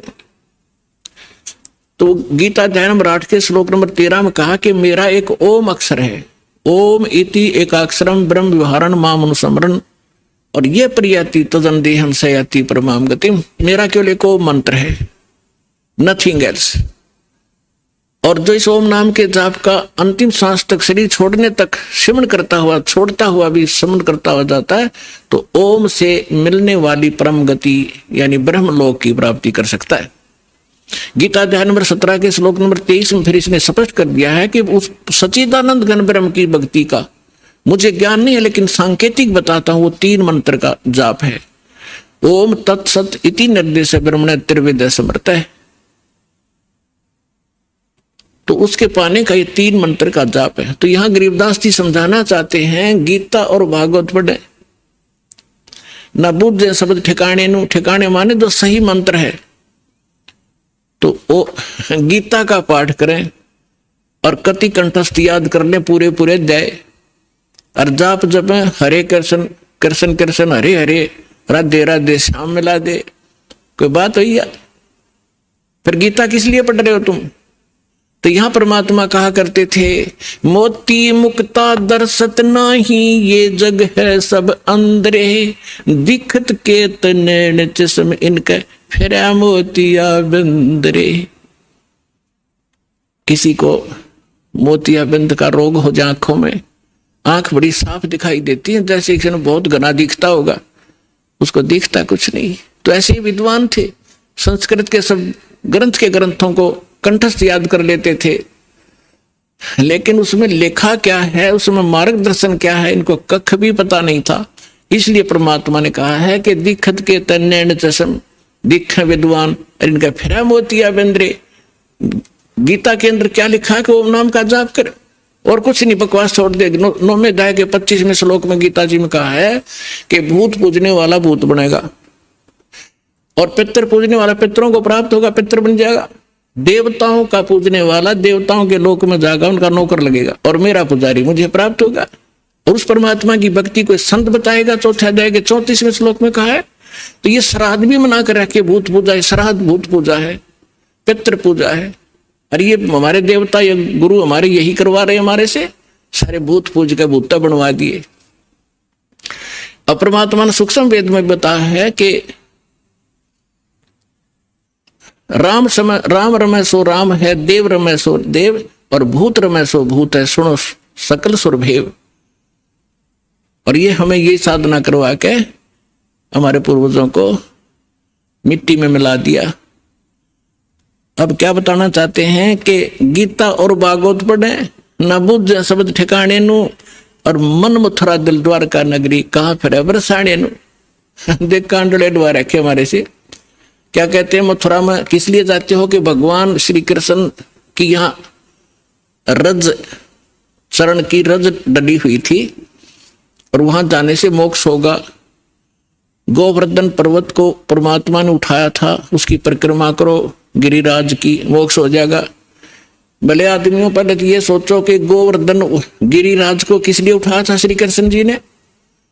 वो श्री कृष्ण जी ने कहा था इन देवताओं की पूजा छोड़ दो, एक भगवान की भक्ति करो, जैसा श्री कृष्ण जी को ज्ञान था। और फिर इवन देवताओं के राजा इंद्र की भक्ति भी बंद करवा दी, उसकी कढ़ाई कराया करते हुआ बंद करवा दी। इंद्र को क्रोध हुआ, ब्रज को डबोना चाहा, तब परमात्मा को याद करके, क्योंकि रामकृष्ण सतगुरु सहजादे कबीर भगवान के बच्चे हैं ये भी, और हमसे ज्यादा शक्तिशाली हैं, बड़े भक्ति युक्त से, तभी तो उच्च पद को प्राप्त है। तो परमात्मा इनकी भी मदद करता जब ये हृदय से पुकारते हैं। और परमात्मा यही चाहते हैं कि ये जो आन उपासना हटे। तो श्री कृष्ण जी ने वो इसलिए गिरिराज उठाया था कि आन उपासना, देवी देवताओं की भक्ति बंद कर दो। और ये हमारे गुरु ये फिर वही करवाने लग रहे जो श्री कृष्ण जी बना किया करते थे, खा के इनको ज्ञान। अब श्री कृष्ण जी उस मथुरा ने छोड़कर द्वारका में गए थे। अगर वही पवित्र धरती होती और वहीं से मोक्ष होता तो वो द्वारका क्यों गए? तो गरीबदास सूक्ष्म वेद में कहा है कि भूमि भरोसा डूब है और कल्पत है त्यों देव। इस भूमि के जो आधार से आप ये मान बैठे हो कि मथुरा में जाने से और जीव का कल्याण होगा, या काशी में ही मोक्ष प्राप्त होता है, या भूल है आपकी? क्या बताना चाहते हैं कि मुक्ति खेत मथुरापुरी, वह कीन्या कृष्ण कलोल, और कंस केसी चाणूर से वह फिरते डामाडोल। कर्म प्रधान है, जैसे कर्म करोगे चाहे मथुरा में करो चाहे काशी में करो, कर्म का फल मिलेगा, धरती कुछ लाभ नहीं देगी। क्या संदेश क्या दिया है यहाँ इस सेंटेंस में, समृतवाणी में, कि यदि आप मथुरा को मोक्ष अक्षेत्र मानते हो, और किस लिए कि वहां श्री कृष्ण जी किलोल किया करते थे, घूमा फिरा करते थे, रास करते थे। उसी मथुरा में कंस था, केसी और चाणूर जैसा न बकल तरवाया, उनकी ब्रैन माटी हुई, उनको नरक स्थान मिला। उन कर्म माड़े किए तो अच्छे कर्म कहीं बैठ के कर लो, सद्भक्ति करो, उसी से लाभ होगा। और फिर क्या डले डुआ रखे हैं कि बरसाना में जाएंगे, बरसाने में नहीं गए तो अधूरी भक्ति रहेगी वहां की। क्यों? क्योंकि राधा जी बरसाने की लड़की थी और श्री कृष्ण जी की प्रेमिका थी। अब वहां के लोग, जो बरसाना के लोग इतने भ्रमित हैं, वो क्या कहते हैं, एक दूसरे को राम राम भी नहीं बोलते। वो क्या कहते हैं, जैसे सुबह सुबह या कभी भी मिलते हैं आपस में, हम कोई राम राम कहता, कोई सत्साई बोलते हैं, तो वो कहते हैं राधे राधे, तो सामने वाला कहेगा अखा बेटा राधे राधे, और राम भी भूल गए, और राधे उस काम की लड़की ने पूजन लाएंगे, देख कहाँ डले डुबा दिए, राधे राधे श्याम मिला दे। वो बरसाना में सिफारिश लुआन जाओ राधे की कि कृष्ण से मिला दे, कृष्ण ने मिलकर के कला टूट जाएगा, वो आप जन्म मृत्यु के अंदर। तो पुण्यात्माओं, इस काल के दूतों ने यो 9 मन सूत उलझा रखा है अज्ञान का। ऋषिदास की ड्यूटी लादी परमात्मा ने साची कहन की। एक बार तो सबको दुख होता है, पर बाद में आनंद बहुत आता है। पुण्यात्माओं, ये अन्य जितने भी ऋषि महर्षि आप देखते हो, संत, ये वही बातें कहते हैं, वही ज्ञान बताते हैं जो जनता को स्वीकार्य है। जैसे आप बहुत से संतों के बारे में सुनते हो, आसाराम जी जैसे क्या कहते हैं, 7-8 मंत्र बता देते हैं, जो तुमने अच्छा लगे वो सुन लो। वो गुरु हैं, कमाल की बात कर दिया। जैसे कि डॉक्टर के पास कोई मरीज जाता है और उसके आगे 7-8 प्रकार के कैप्सूल डाल दे कि उठा ले जो सा तुझे पसंद हो, रोग कट जाएगा। खाक डॉक्टर है वो। डॉक्टर से ये बताएगा ये टेबलेट है, इस समय लेनी है, और ये इसके परहेज हैं, और ऐसे ऐसे वो डॉक्टर होता है। तो इस प्रकार हमारे धर्म गुरुओं ने हमारे इस भक्ति मार्ग का बट्ठा बैठा दिया। पुण्यात्मा, जैसे एक हमारे यहाँ भी वो एक वृद्ध है, 60 साल वर्ष का था, सन 2000 की बात है। हम यात्रा पर गए थे परमात्मा के वो मगर देखने के लिए बच्चों को, क्योंकि उसमें थोड़ी संगत थी।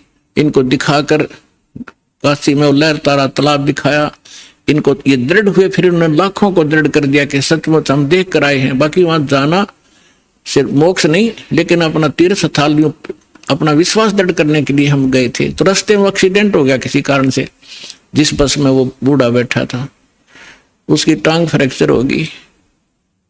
यहाँ किसी डॉक्टर को दिखाया, वो जहाँ पुराने आश्रम में रहा करता था, उसको क्या किया, जैसे डॉक्टर ने से कह दिया हमने कि इसकी वहां पट्टी लगाया होगा, डॉक्टर कंपाउंडर ने भेज दे।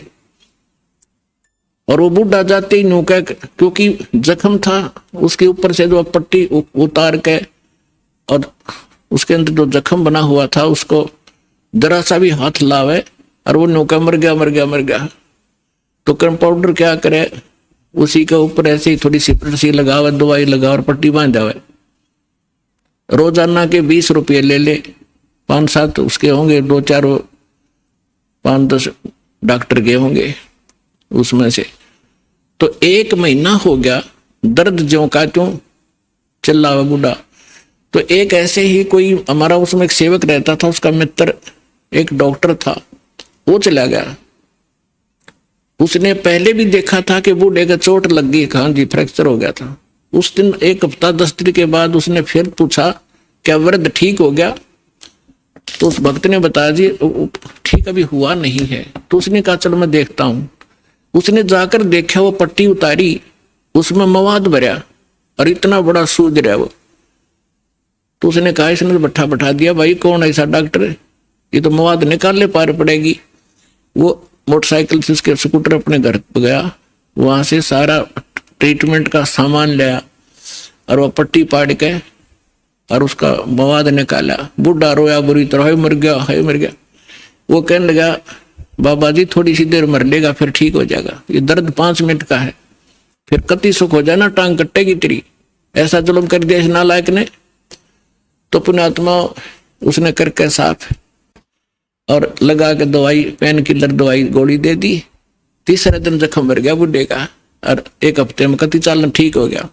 तो ये 2 नीम हकीम हैं जो ये कहते हैं कि समाज नाराज हो जाएगा, श्राद्धन मना कर रहे हैं, देव देवता की पूजा मना कर रहे हैं, सारे विरोधी हो जाएंगे, बेशक हो जाओ। ये तो है नीम हकीम जो केवल ने सोचा ये नाराज ना होने चाहिए, चाहे बेशक इनका नाश हो जाओ। अरदास है सर्जन, एक बार दर्द होगा लेकिन सदा का सुख हो जाएगा पूरे मानव समाज को, और इसको करके छोड़ दूंगा।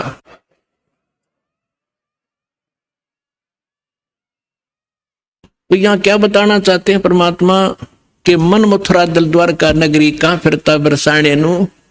इस मन से और दिल साफ करके भक्ति कर सच्चे परमात्मा की सच्ची साधना कर, कहाँ बरसाने में भटक रहा है।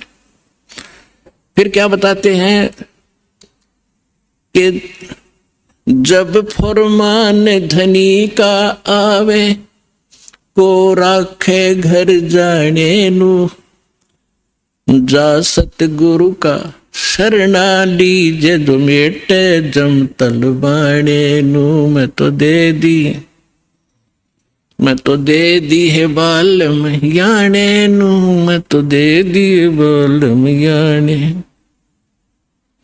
अब क्या बताया है गरीबदास साहिब जी ने कि जिस समय आपके प्रारब्ध में, आपके किस्मतानुसार जब आपकी मृत्यु आ गई और यम के दूत आपको लेने आएंगे, तो कोई नहीं रोक सकता उसको। मासा घटे न तिल बधे, विद ना लिखे जो लेख। तो कैसे, अब यहां क्या बताना चाहते हैं कि यदि आपकी मृत्यु का समय आ गया, और चाहे आप 30 वर्ष 40 वर्ष 50 वर्ष के हो, 10 वर्ष के हो, 2 वर्ष के हो, 4 वर्ष के हो, तो आपकी मृत्यु होगी ही होगी। फिर क्या बताते हैं कि जा सतगुरु का शरणा लीजिए, जो मिटे जम तलबाने नु। तलबाना माने जैसे सम्मन आते हैं कोर्ट से, और उस उच्च कोर्ट से या राष्ट्रपति से उसका सटे मिल जाता है, तो वो सम्मन वापस हो जाते हैं।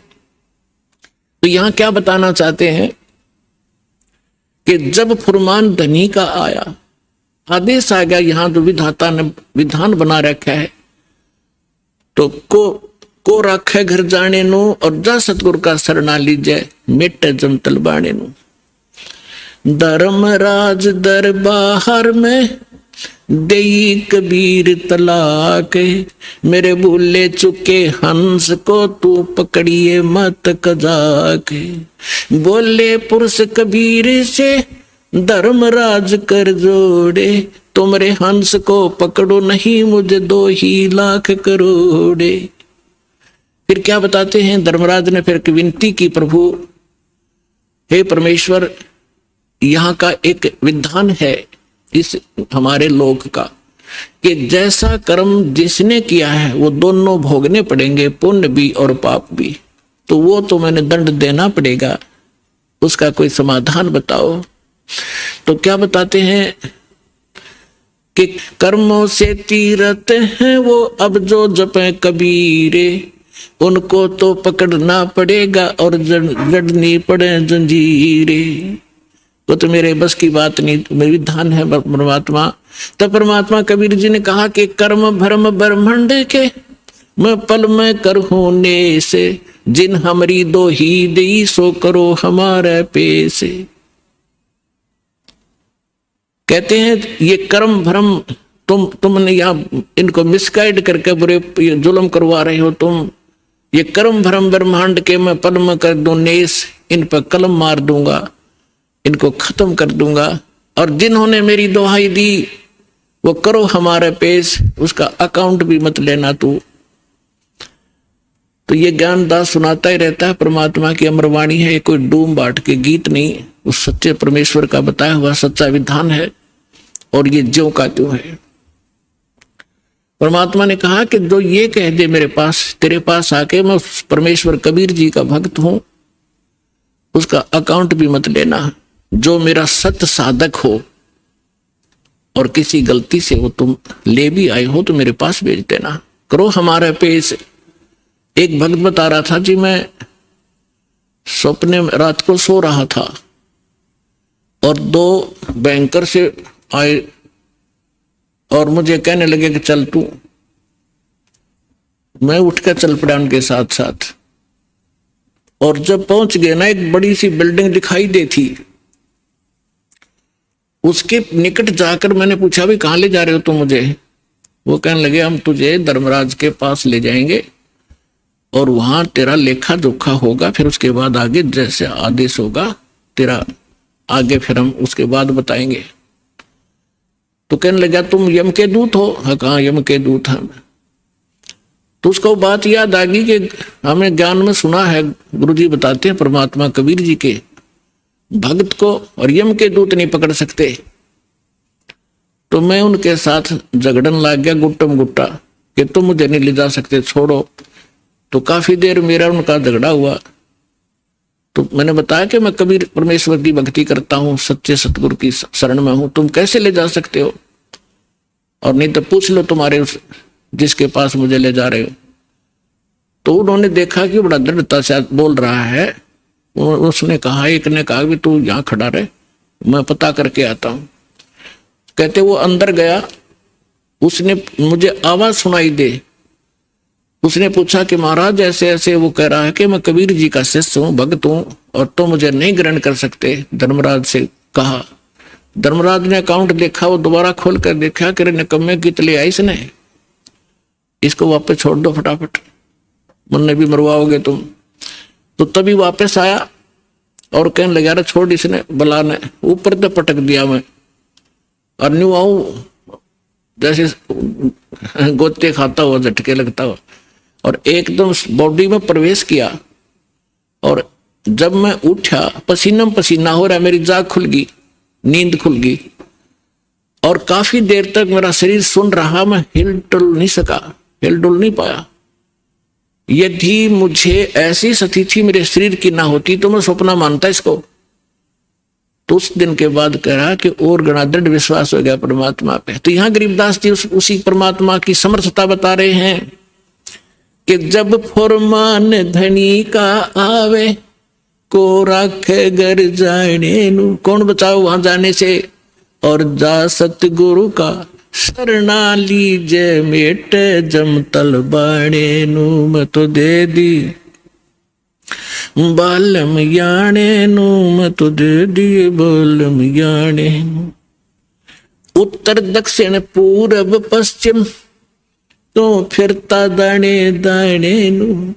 इस समर्थ की शरण में आने से आपको इतनी बरकत देगा यू भगवान, थोड़े काम में घना सुख, घना फायदा होगा। और आप उल्ट साधना करते हो, गलत साधना कर करके, और अपना कर्म बिगाड़ दिए, भक्ति नाश कर ली। जिस साधना से आप कर रहे हो, इससे आपको कोई बेनिफिट होने वाला नहीं है। यहाँ क्या बताते हैं? उत्तर दक्षिण पूरब पश्चिम फिरदा दाने दाने नु, सर्व कला सतगुरु साहेब की हरि आए हरि आने नु। तुम तो कहते हो कि भगवान हमने मिलता नहीं, और भगवान हरियाणे में आए और मुझे मिले, सतलोक लेकर गए, फिर वहां पे छोड़ा। और पुण्यात्माओं आगे फिर गरीबदास जी क्या बताते हैं? मत दे दी है बाल में बैरे नु, मैं तो दे दी है बाल में बैरे नु, मैं तो दे दी बैरे नू मत दे दिए बालम बैरे नू, संसारी दी गल्लां चिने ना बूझे शब्द जो गहरे नू, संसारी दी गल्लां चिने नहीं बूझे शब्द जो गहरे नू, ये मुर्दों से ती प्रीत लगावे न जाने सतगुरु मेरे नू, मुर्दों से ती प्रीत लगावे न जाने सतगुरु मेरे नू, मैं तो दे दी है बालम बैरे नू, मत दे दी है बालम बैरे नू,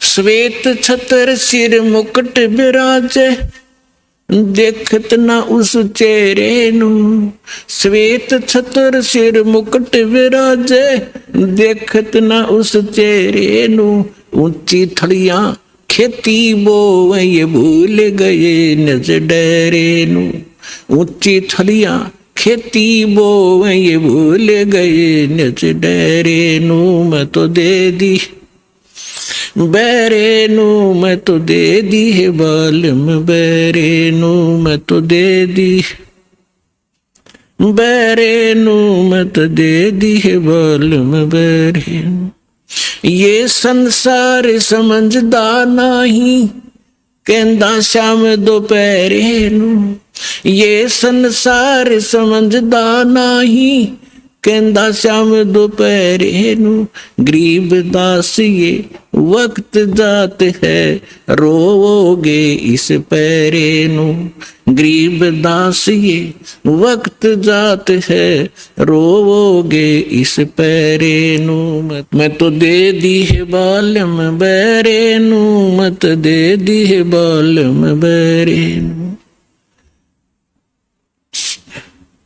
ऊंची थलियां खेती बोए ये भूल गए हैं नज डरे नू, ऊंची थलियां खेती बोए ये भूल गए नज डरे नू, गरीब दास ये वक्त जात है रोओगे इस पैरे नू, गरीब दास ये वक्त जात है रोओगे इस पैरे नू, मैं तो दे दी बैरे नू, मत दे दी है बालम बैरे।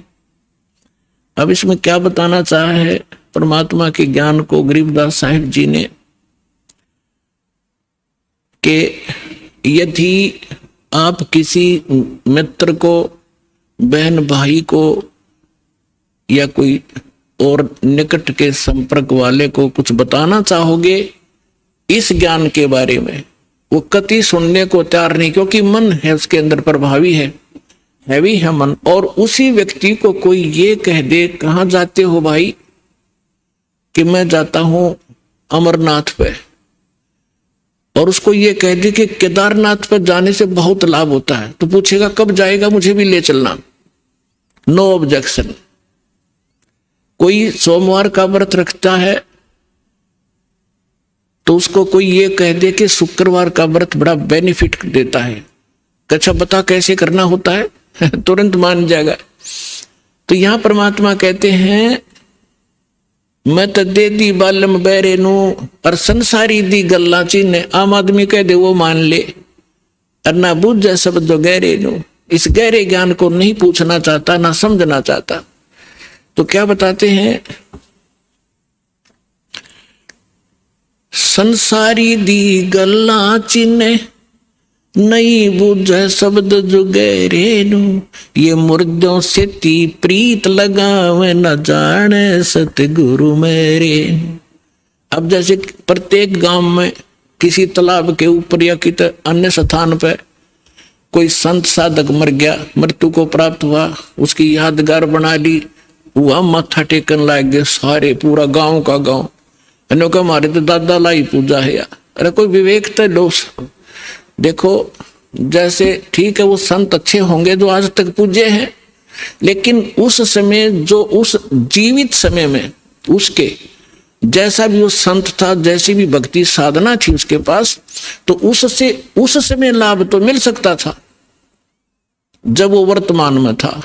अब तो वैसे उसकी महिमा वैसे ठीक आदर करते रहो, लेकिन मोक्ष कति नहीं, लाभ नहीं मिलेगा। जैसे कोई डॉक्टर है, वैद्य है, और वो बहुत अच्छा वैद्य था और खूब अच्छी दवाई देता था, रोग नाश कर देता था, ठीक है। तो उस समय जो उसके संपर्क में आए तो उनका वो लाभ मिला। उसकी मृत्यु होगी, मृत्यु के बाद उसकी यादगार बना दी। और वहां फिर अब कोई जावे उस वैद्य से ये कहने कि वैद्य जी मेरा मलेरिया हो गया, दवाई बताइयो, वह वैद्य की मूर्ति वह दवा काम नहीं कर सकती, जो ओरिजिनल जीवित कराया करता था। तो यह भूल मारा ईब तई लाग रही थी, अब मिटेगी। तो क्या कहते हैं, मुर्दों से ती प्रीत लगावे, ना बूझे शब्द जो गहरे नो। मुर्दों से ती प्रीत लगावे, ना जाने सतगुरु मेरे नू। मैं तो दे दी है बालम बेरे नू, मैं तो दे दी है बालम बेरे नू। फिर क्या बताते हैं, श्वेत छतर सिर मुकुट विराजे। निराकार निराकार का ढोल पीट रखा था। कहते उस सफेद अरस कुर्स पर सफेद गुम्मट है, जहां सतगुरु, जहां परमात्मा का डेरा, वहां एक बहुत बड़ा सुंदर महल है परमात्मा का, उस बहुत सुंदर गुम्बद टाइप है, उसके अंदर परमात्मा विराजमान है। सिंहासन के ऊपर सिर पे मुकुट है और ऊपर श्वेत छत्र परमात्मा के तना हुआ है। श्वेत छत्र सिर मुकुट विराजे, देखत ना उस चेहरे नू। श्वेत छत्र सिर मुकुट विराजे, देखत ना उस चेहरे नो। ऊंची थलियां खेती बो ये भूल गए निज डेरे। ऊंची थलियां खेती बो ये भूल गए निज डेरे। अब क्या बताना चाहते हैं कि परमात्मा साकार है, मनुष्य सदृश्य है, सभी सदग्रंथों से दास ने प्रमाणित कर दिया आपके समक्ष। और जिन महापुरुषों ने भगवान मिले, सचखंड लेकर गए अपने निज स्थान पर, फिर उनको वापस छोड़ा, उन्होंने अपनी अमृतवाणी में एफिडेविट दे रखा है कौन है भगवान, कहाँ रहता है, कैसी सूरत है और क्या नाम है उसका। तो इन सभी प्रमाणों से आपको सिद्ध हो जाएगा कि कौन है भगवान और कैसी लीला करता है वो मालिक। तो यहाँ क्या बताते हैं कि आप जी जो साधना कर रहे हो अन्य देवी देवताओं की, पूर्ण परमात्मा की भक्ति ना करके किसी भी ब्रह्म की, पर सरपुरुष की, अक्षर पुरुष की, ब्रह्मा विष्णु महेश की, या दुर्गा या निरंजन की, तो ये तो ऐसी साधना है जैसे कोई किसान ऊंचे स्थान पर, थली पर, पहले वर्षा पर आधारित थे सभी मानव समाज, और उस समय गरीबदास जी ने भी किसान थे। गरीबदास जी जाट ग्रुप में, जाट जाति से थे, और अपने वहां के साथी जो किसान थे उनको भी समझाना था। इसलिए बता रहे हैं कि जो मैं भक्ति बता रहा हूं जिस भगवान की, उसकी साधना ना करके आप अन्य जो साधना कर रहे हो ऐसी है जैसे ऊंची थलियों पर, ऊंचे स्थानों पर बीज बो दिया, खेती कर ली, और जब थोड़ी बहुत वर्षा हुई तो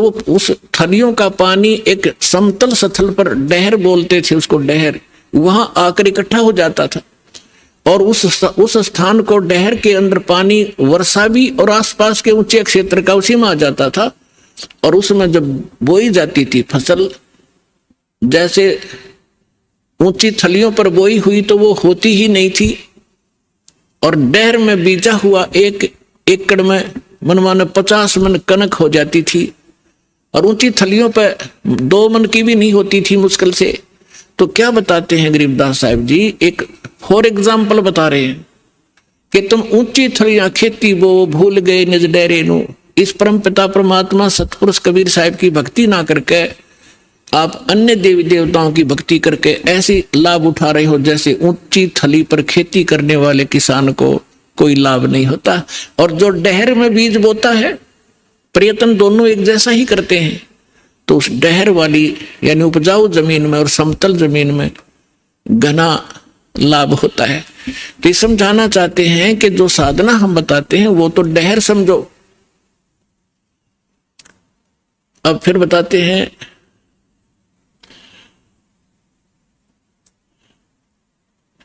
गोता मारूं स्वर्ग में जा बैठूं पाताले, गरीबदास ढूंढता फेरूं अपने हीरे मोती लाल।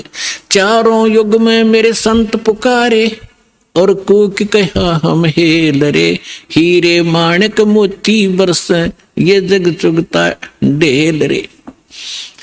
अब परमात्मा कबीर जी से प्राप्त ज्ञान को कैसे विश्लेषण कर रहे हैं गरीबदास जी। कबीर साहब बता रहे हैं कि चारों युगों में मैं आया, अच्छी आत्माओं को मिला, उनको तत्व ज्ञान और यथार्थ स्थान से परिचित करवाया, सतभक्ति से परिचित कराया, और ये चारों युग में संत पुकारे और कूक कहा हम हेल रे, हीरे माणिक मोती बरसे ये जग चुगता ढेल रे। हम तत्व ज्ञान और यथार्थ साधना रूपी हीरे मोती लालों को बखेर रहे हैं, और आप जी इस ज्ञान से परिचित न होने के कारण इन लाल और हीरे मोतियों को ग्रहण ना करके कंकर पत्थर, आन उपासना रूपी कंकर पत्थर इकट्ठे कर रहे हो, जो तुम्हें बाद में कोई लाभ नहीं देगी। उसी को यहां प्रमाणित कर रहे हैं।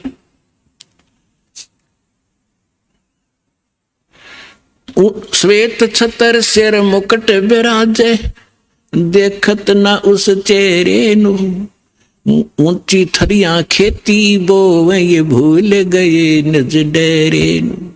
पर भी लेन जात है दुनिया, हमरा ज्ञान किन्हे ना सुनिया। अब यहाँ एक प्रश्न है इसके अंदर के संसारी दी गल्ला चिन्ह ना बुझे सब जुगैरे नु। एक बहन आई, एक बहन ने हमारी दीक्षा ले ली थी।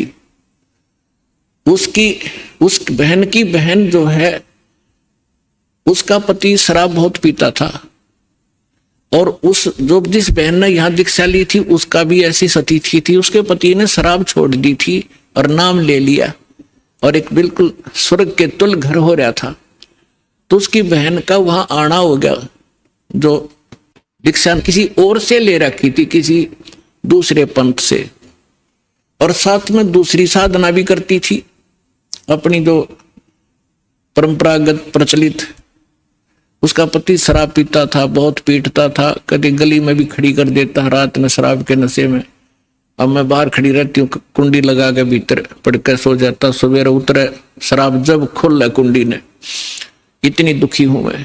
तो उस बहन ने कहा कि आप मेरे गुरुजी के पास चलो, वह नाम ले लो और तेरा पति भी शराब छोड़ देगा। तो वह बहन अपनी बहन के साथ हमारे पास आ गई करोथा आश्रम में। जब थोड़ी सी संगत थी, हम ऐसे बाहर बैठे सारा बैठे रहते थे, सारे 10 20 50 100 भक्त आते थे दिन में, मुश्किल से 10 20। तो मैंने पूछा बहन कहाँ से आई? तो उसने बता दिया मेरी सिस्टर है, और इसका पति बहुत शराब पीता है, और रोज पीता है, इसने बुरा हाल कर रखा है इसका, और नौकरी करता है, एक चवन्नी घर पर नहीं छोड़ता, सारी पी जाता है, बच्चे भी भूखे रहते हैं कई बार। तो मैंने कहा बहन फिर दीक्षा लेनी पड़ेगी आपने, भगवान फिर धीरे धीरे सद्बुद्धि देता है, परिवार के अंदर भगवान प्रवेश हो जाता है, और ये पितृभूत भी प्रवेश करके वहां उत्पात मचाते रहते हैं, फिर वो भाग जाते हैं, सद्बुद्धि आती है। तो मैंने पूछा आप क्या साधना करते हो? उसने बताया जी मैं ऐसे ऐसे धन धन सतगुरु अणा का नाम ले लिया, गुरु जी का ले रही हूँ 4-5 वर्ष से। तो हमने कहा बहन देखो चलो ठीक है, वहां जो तुमने नाम लिया, लेकिन अब यहाँ भक्ति, यहाँ नाम लोगे तो सब पिछली पूजा छोड़नी पड़ेंगी, ना बीड़ी पीनी, ना शराब, ना पीने के लिए सहयोग देना किसी को, और ना कोई व्रत रखना। मैं कहने लगा बहन बीड़ी क्यों पीती है तू? ने बोली जी बीड़ी मैं पहले ना पिया करती, नाम लेने के बाद पीने लगी। मगा कमाल की बात है, दीक्षा लेने पीछे पाछे छोड़ा करें कि बुराई ग्रहण थोड़ी करते हैं। तो उसने क्या बताया जी, जिस सत्संग में हमारे गांव में होता था सत्संग, हम वहां जाती थी तो वो सभी को बीड़ी वितरित करती थी प्रसाद के रूप में, एक प्लेट में डाल के, और साथ में एक माचिस और सींक रख देती थी, और न्यू क्या करती पीले पीले प्रसाद है, मैं ना पिया करती पहले, पर उन्हें शिकायत दी, पीने लगी, यह बीमारी और ला ली मैंने, तो इसको तो मैं छोड़ दूंगी। फिर उसने बताया कि मैं व्रत रखती हूं। मैं कौन सा व्रत रखती है? कि शुक्रवार का,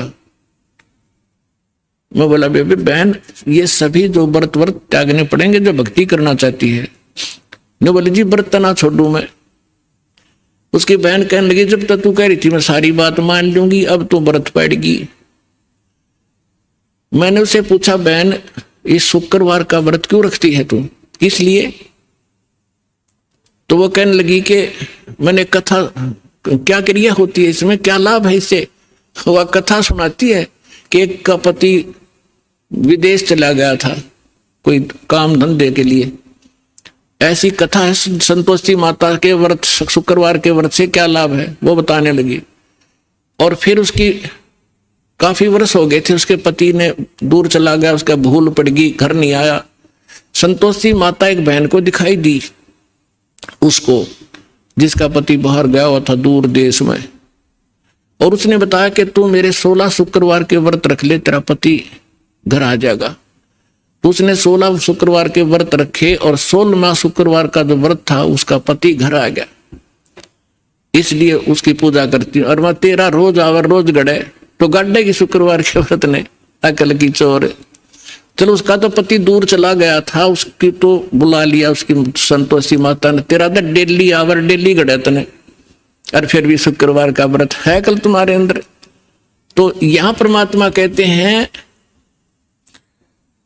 कि संसारी दी गल्ला चीने ना बूझे शब्द जो गहरे नु, सच्चाई से परिचित ना होना चाहते हैं और ऊंची थलियां खेती वो ये भूल गए निज डेरे नु।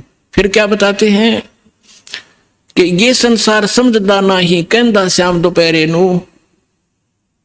अपने आत्माओं 7-8 सत्संग यहां से हुआ था। भाई तन दर सुखिया कोई ना देखा, जो देखा सो दुखिया हो, उदय अष्ट की बात करते हैं, मन सबका किया विवेका हो, सबका किया विवेका हो। यहां पर कहते हैं झूठे सुख को सुख है ये मान रहा मनमोद, ये सकन से बिना काल का कुछ मुख में कुछ गोद। तो क्या बताना चाहते हैं आदरणीय गिरिदास साहिब जी कि ये संसार समझदा नहीं कहंदा श्याम दोपहरे नु। जैसे एक शराब पिए पड़ा था, जेठ जून का महीना, हरियाणा क्षेत्र, पंजाब, राजस्थान, उत्तर प्रदेश। इसमें जून के अंदर एक भयंकर गर्मी गिरती है और शराब पीकर बाहर पड़ा बिल्कुल मैदान में। और उसका साथी कहता है कि उठ ले भाई, बहुत दुखी है तू, मुंह में झागा रे, पसीना पसीना, रेते में लेटा हुआ है, उठ तुझे छाया में लेटा देता हूं। वो शराब के नशे में कहता है छेड़ना मौजूरी है, वहां धूप में पड़ा है, रेत के अंदर पड़ा है, पसीना पसीना है, और उसको कहता छोड़ दे मौजूरी है। तो परमात्मा कहते तुमने भांग पी रखी काल की, कबीर ये माया अटपटी सब गट आनड़ी, और किस किस ने समझाऊं या कुआ भांग पड़ी। तो ऐसे हम इस दुख को सुख मान रहे हैं इस नशे के अंदर। फिर क्या बताते हैं, जैसे एक रिश्तेदार दूसरे रिश्तेदार को यानी मित्र या रिश्ते रिलेटिव को कोर्ट में मिला कचहरियों में, और वहां मिलते ही हाथ मिलाते हैं और कहते और क्या हाल है, अकमौज हो रही है। कोर्ट में मौज का क्या काम, वहां तो घी बंधी रहती है, कोर्ट में भी मौज है। वहां गए हैं व्यक्ति को 2 मिनट में चिंता रहती है, वकील नहीं आया, गवाह नहीं आया, फलाना नहीं आया, और फिर और क्या हाल है, ठीक ठाक मौज है। कोर्ट में जाने वाले व्यक्ति को भी मौज है। फिर हॉस्पिटल में गया, किसी का कोई बच्चा बीमार था, मित्र आए वहां मिलने के लिए। अब उससे पूछते हैं और ठीक है, अपना लड़का तो बीमार है बाकी मौज हो रही है, लड़का मरने को हो रहा है बाकी ठीक ठाक है। तो परमात्मा कहते हैं ये संसार समझदा नहीं कहंदा श्याम दोपहरे नो। जैसे जेठ का महीना और दोपहर के समय को, और कोई ये कहे कि ठंड सी लग रही है, तो उसने शाम देखी नहीं है। तो शाम के समय जो शीतलता होती है, तो दोपहर के समय वो धूप में जला हुआ भी ये कह रहा है कि कहंदा श्याम दोपहरे नु, यानी इस दुख को तुम सुख मान रहे हो, झूठे सुख को सुख कहे ये मान रहा मन मोदे, ये सकल चबीना काल का कुछ मुख में कुछ गोदे। फिर क्या बताते हैं परमात्मा भाई सुरपति दुखिया भूपति दुखिया, रंग दुखी बपरीती हो, कह कबीर और सब दुखिया, एक संत सुखी मन जीती हो, संत सुखी मन जीती हो। सुरपति देवताओं का राजा इंद्र भी दुखिया, और पूरी पृथ्वी का राजा भी दुखिया, और रंक तो स्वाभाविक दुखी, जो गरीब है वो तो दुखी है ही है। तो परमात्मा ने बताया है, कहे कबीर और सब दुखिया, एक संत सुखी मन जीती हो। यानी परमात्मा की शरण में जो प्राणी आ जाएगा, पूरे सतगुरु की शरण में आने से, उस सच्चे परमात्मा की भक्ति करने से उसको एक तो ज्ञान ऐसा प्राप्त हो जाता है कि वो संसारिक इन आडंबरों से दूर हो जाता है। उसको ज्ञान ऐसा निर्मल मिल जाता है कि ऐसा निर्मल ज्ञान है, ये निर्मल करे शरीर और ज्ञान मंडलीक है, भाई चकवे ज्ञान कबीर।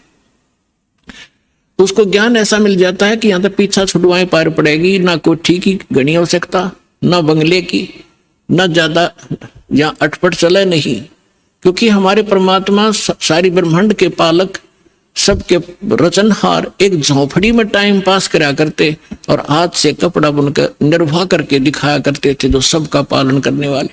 नहीं तो वो एक वचन से एक बहुत बड़ा महल बना सकते थे, उन्होंने ईंट सीमेंट डालने की जरूरत नहीं थी। वो हमें ये बताना चाहते थे, इस गंदे लोक से निकलना चाहते हो तो यहाँ की बकवाद छोड़नी पड़ेगी, केवल यहाँ से जन्म और मृत्यु का छुटकारा चाहिए आपको, तो ये भक्ति कर लीजिए। गीता अध्याय नंबर 7 के श्लोक नंबर 29 में कहा है, गीता ज्ञान दाता कहता है कि जो मेरे ज्ञान को आश्रय कर लेता है और तत्वदर्शी संत की जो खोज कर लेता है, और वो व्यक्ति जो केवल जरा और मरण से छूटने का प्रयत्न कर रहे हैं, वो उस तत्व से परिचित हो चुके हैं और सारे दातम ज्ञान से परिचित हैं और वो सब कर्मों से परिचित है, वही प्राणी जरा और मरण से छूटने का प्रयत्न करते हैं, इस संसार के किसी सुख की वो कामना नहीं करते। तो यहाँ इस आने से आपको ये ज्ञान हो जाएगा और फिर ये समर्थ है। आपको जिस चीज की आवश्यकता होगी, बकवाद नहीं सुनेगा आपकी। आपको आवश्यकता होगी तो आपको तुरंत दे देगा, ला कहते कुछ भी कारण बनाओ। तो इसलिए यहां परमात्मा कहते हैं, कहे कबीर और सब दुखिया, एक संत सुखी मन जीती हो। मन जीतना यही होता है कि जैसे हमने यहाँ की ये जो नाचना गाना, इसका तो ज्ञान ही हो गया, बकवाद है मतलब की। अब नाच गा रहे हैं, ढोल पीट रहे हैं, डीजे बजा रहे हैं, अगले दिन दूल्हे की मृत्यु हो जाती है, टक्कर मार कर रो रहे हैं, बजा ले डीजे।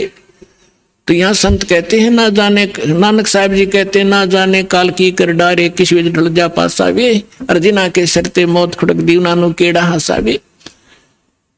जिनको मौत दिखाई देती है, जिनको जाना है यहाँ से, पता है कि ना जाने कब बिजली गिर जाएगी, तो वो ये बकवाद नहीं करा करते। अब कोई भयंकर रोगी है और उसको पता है कि कैंसर होगी है और कुछ दिनों का मेहमान है, उसको वो सुनियो डीजे और करके दिखाओ बकवाद, उसको तो उंगलियां पर दिन गिनने पड़ते हैं कब मौत होगी, कितने दिन का जीवन है। तो हम सबको कैंसर है। परमात्मा कहते हैं कि जग सारा रोगी आरे, जिन सतगुरु वैद न जाना, जग सारा रोगी आरे। जन्म मरण का रोग लगा या तृष्णा बढ़ी खांसी, और आवागमन की डोर गले में पड़ी काल की फांसी। तो हमने ये काल की फांसी दिखाई देनी चाहिए, और यहाँ से जब निकलने की जब श्रद्धा बनाएंगे तो हमारा मन जीता जाएगा, तब मन जीता जाएगा। इस ज्ञान से हम उल्टे हटेंगे और फिर परमात्मा साथ रहेगा। कहते हैं कल्पे कारण कौन है, कर सेवा निकाम, सेवा माने पूजा, और मन इच्छा फल दूंगा जब पड़े मेरे ते काम। तो इस प्रकार इस सत साधना करने से आपका भी मोक्ष, आपके बच्चों का भी मोक्ष।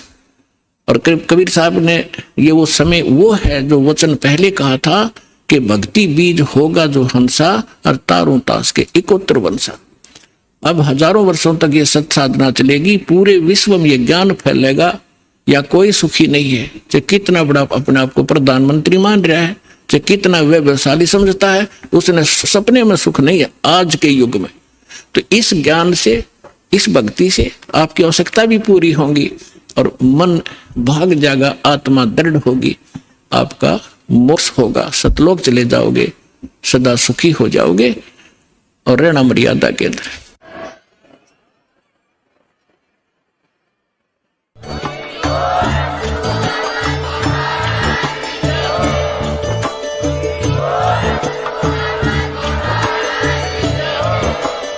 आप सुन रहे थे जगत गुरु तत्वदर्शी संत रामपाल जी महाराज जी के मंगल प्रवचन। अधिक जानकारी के लिए विजिट कीजिए हमारी वेबसाइट www.jagatgururampalji.org।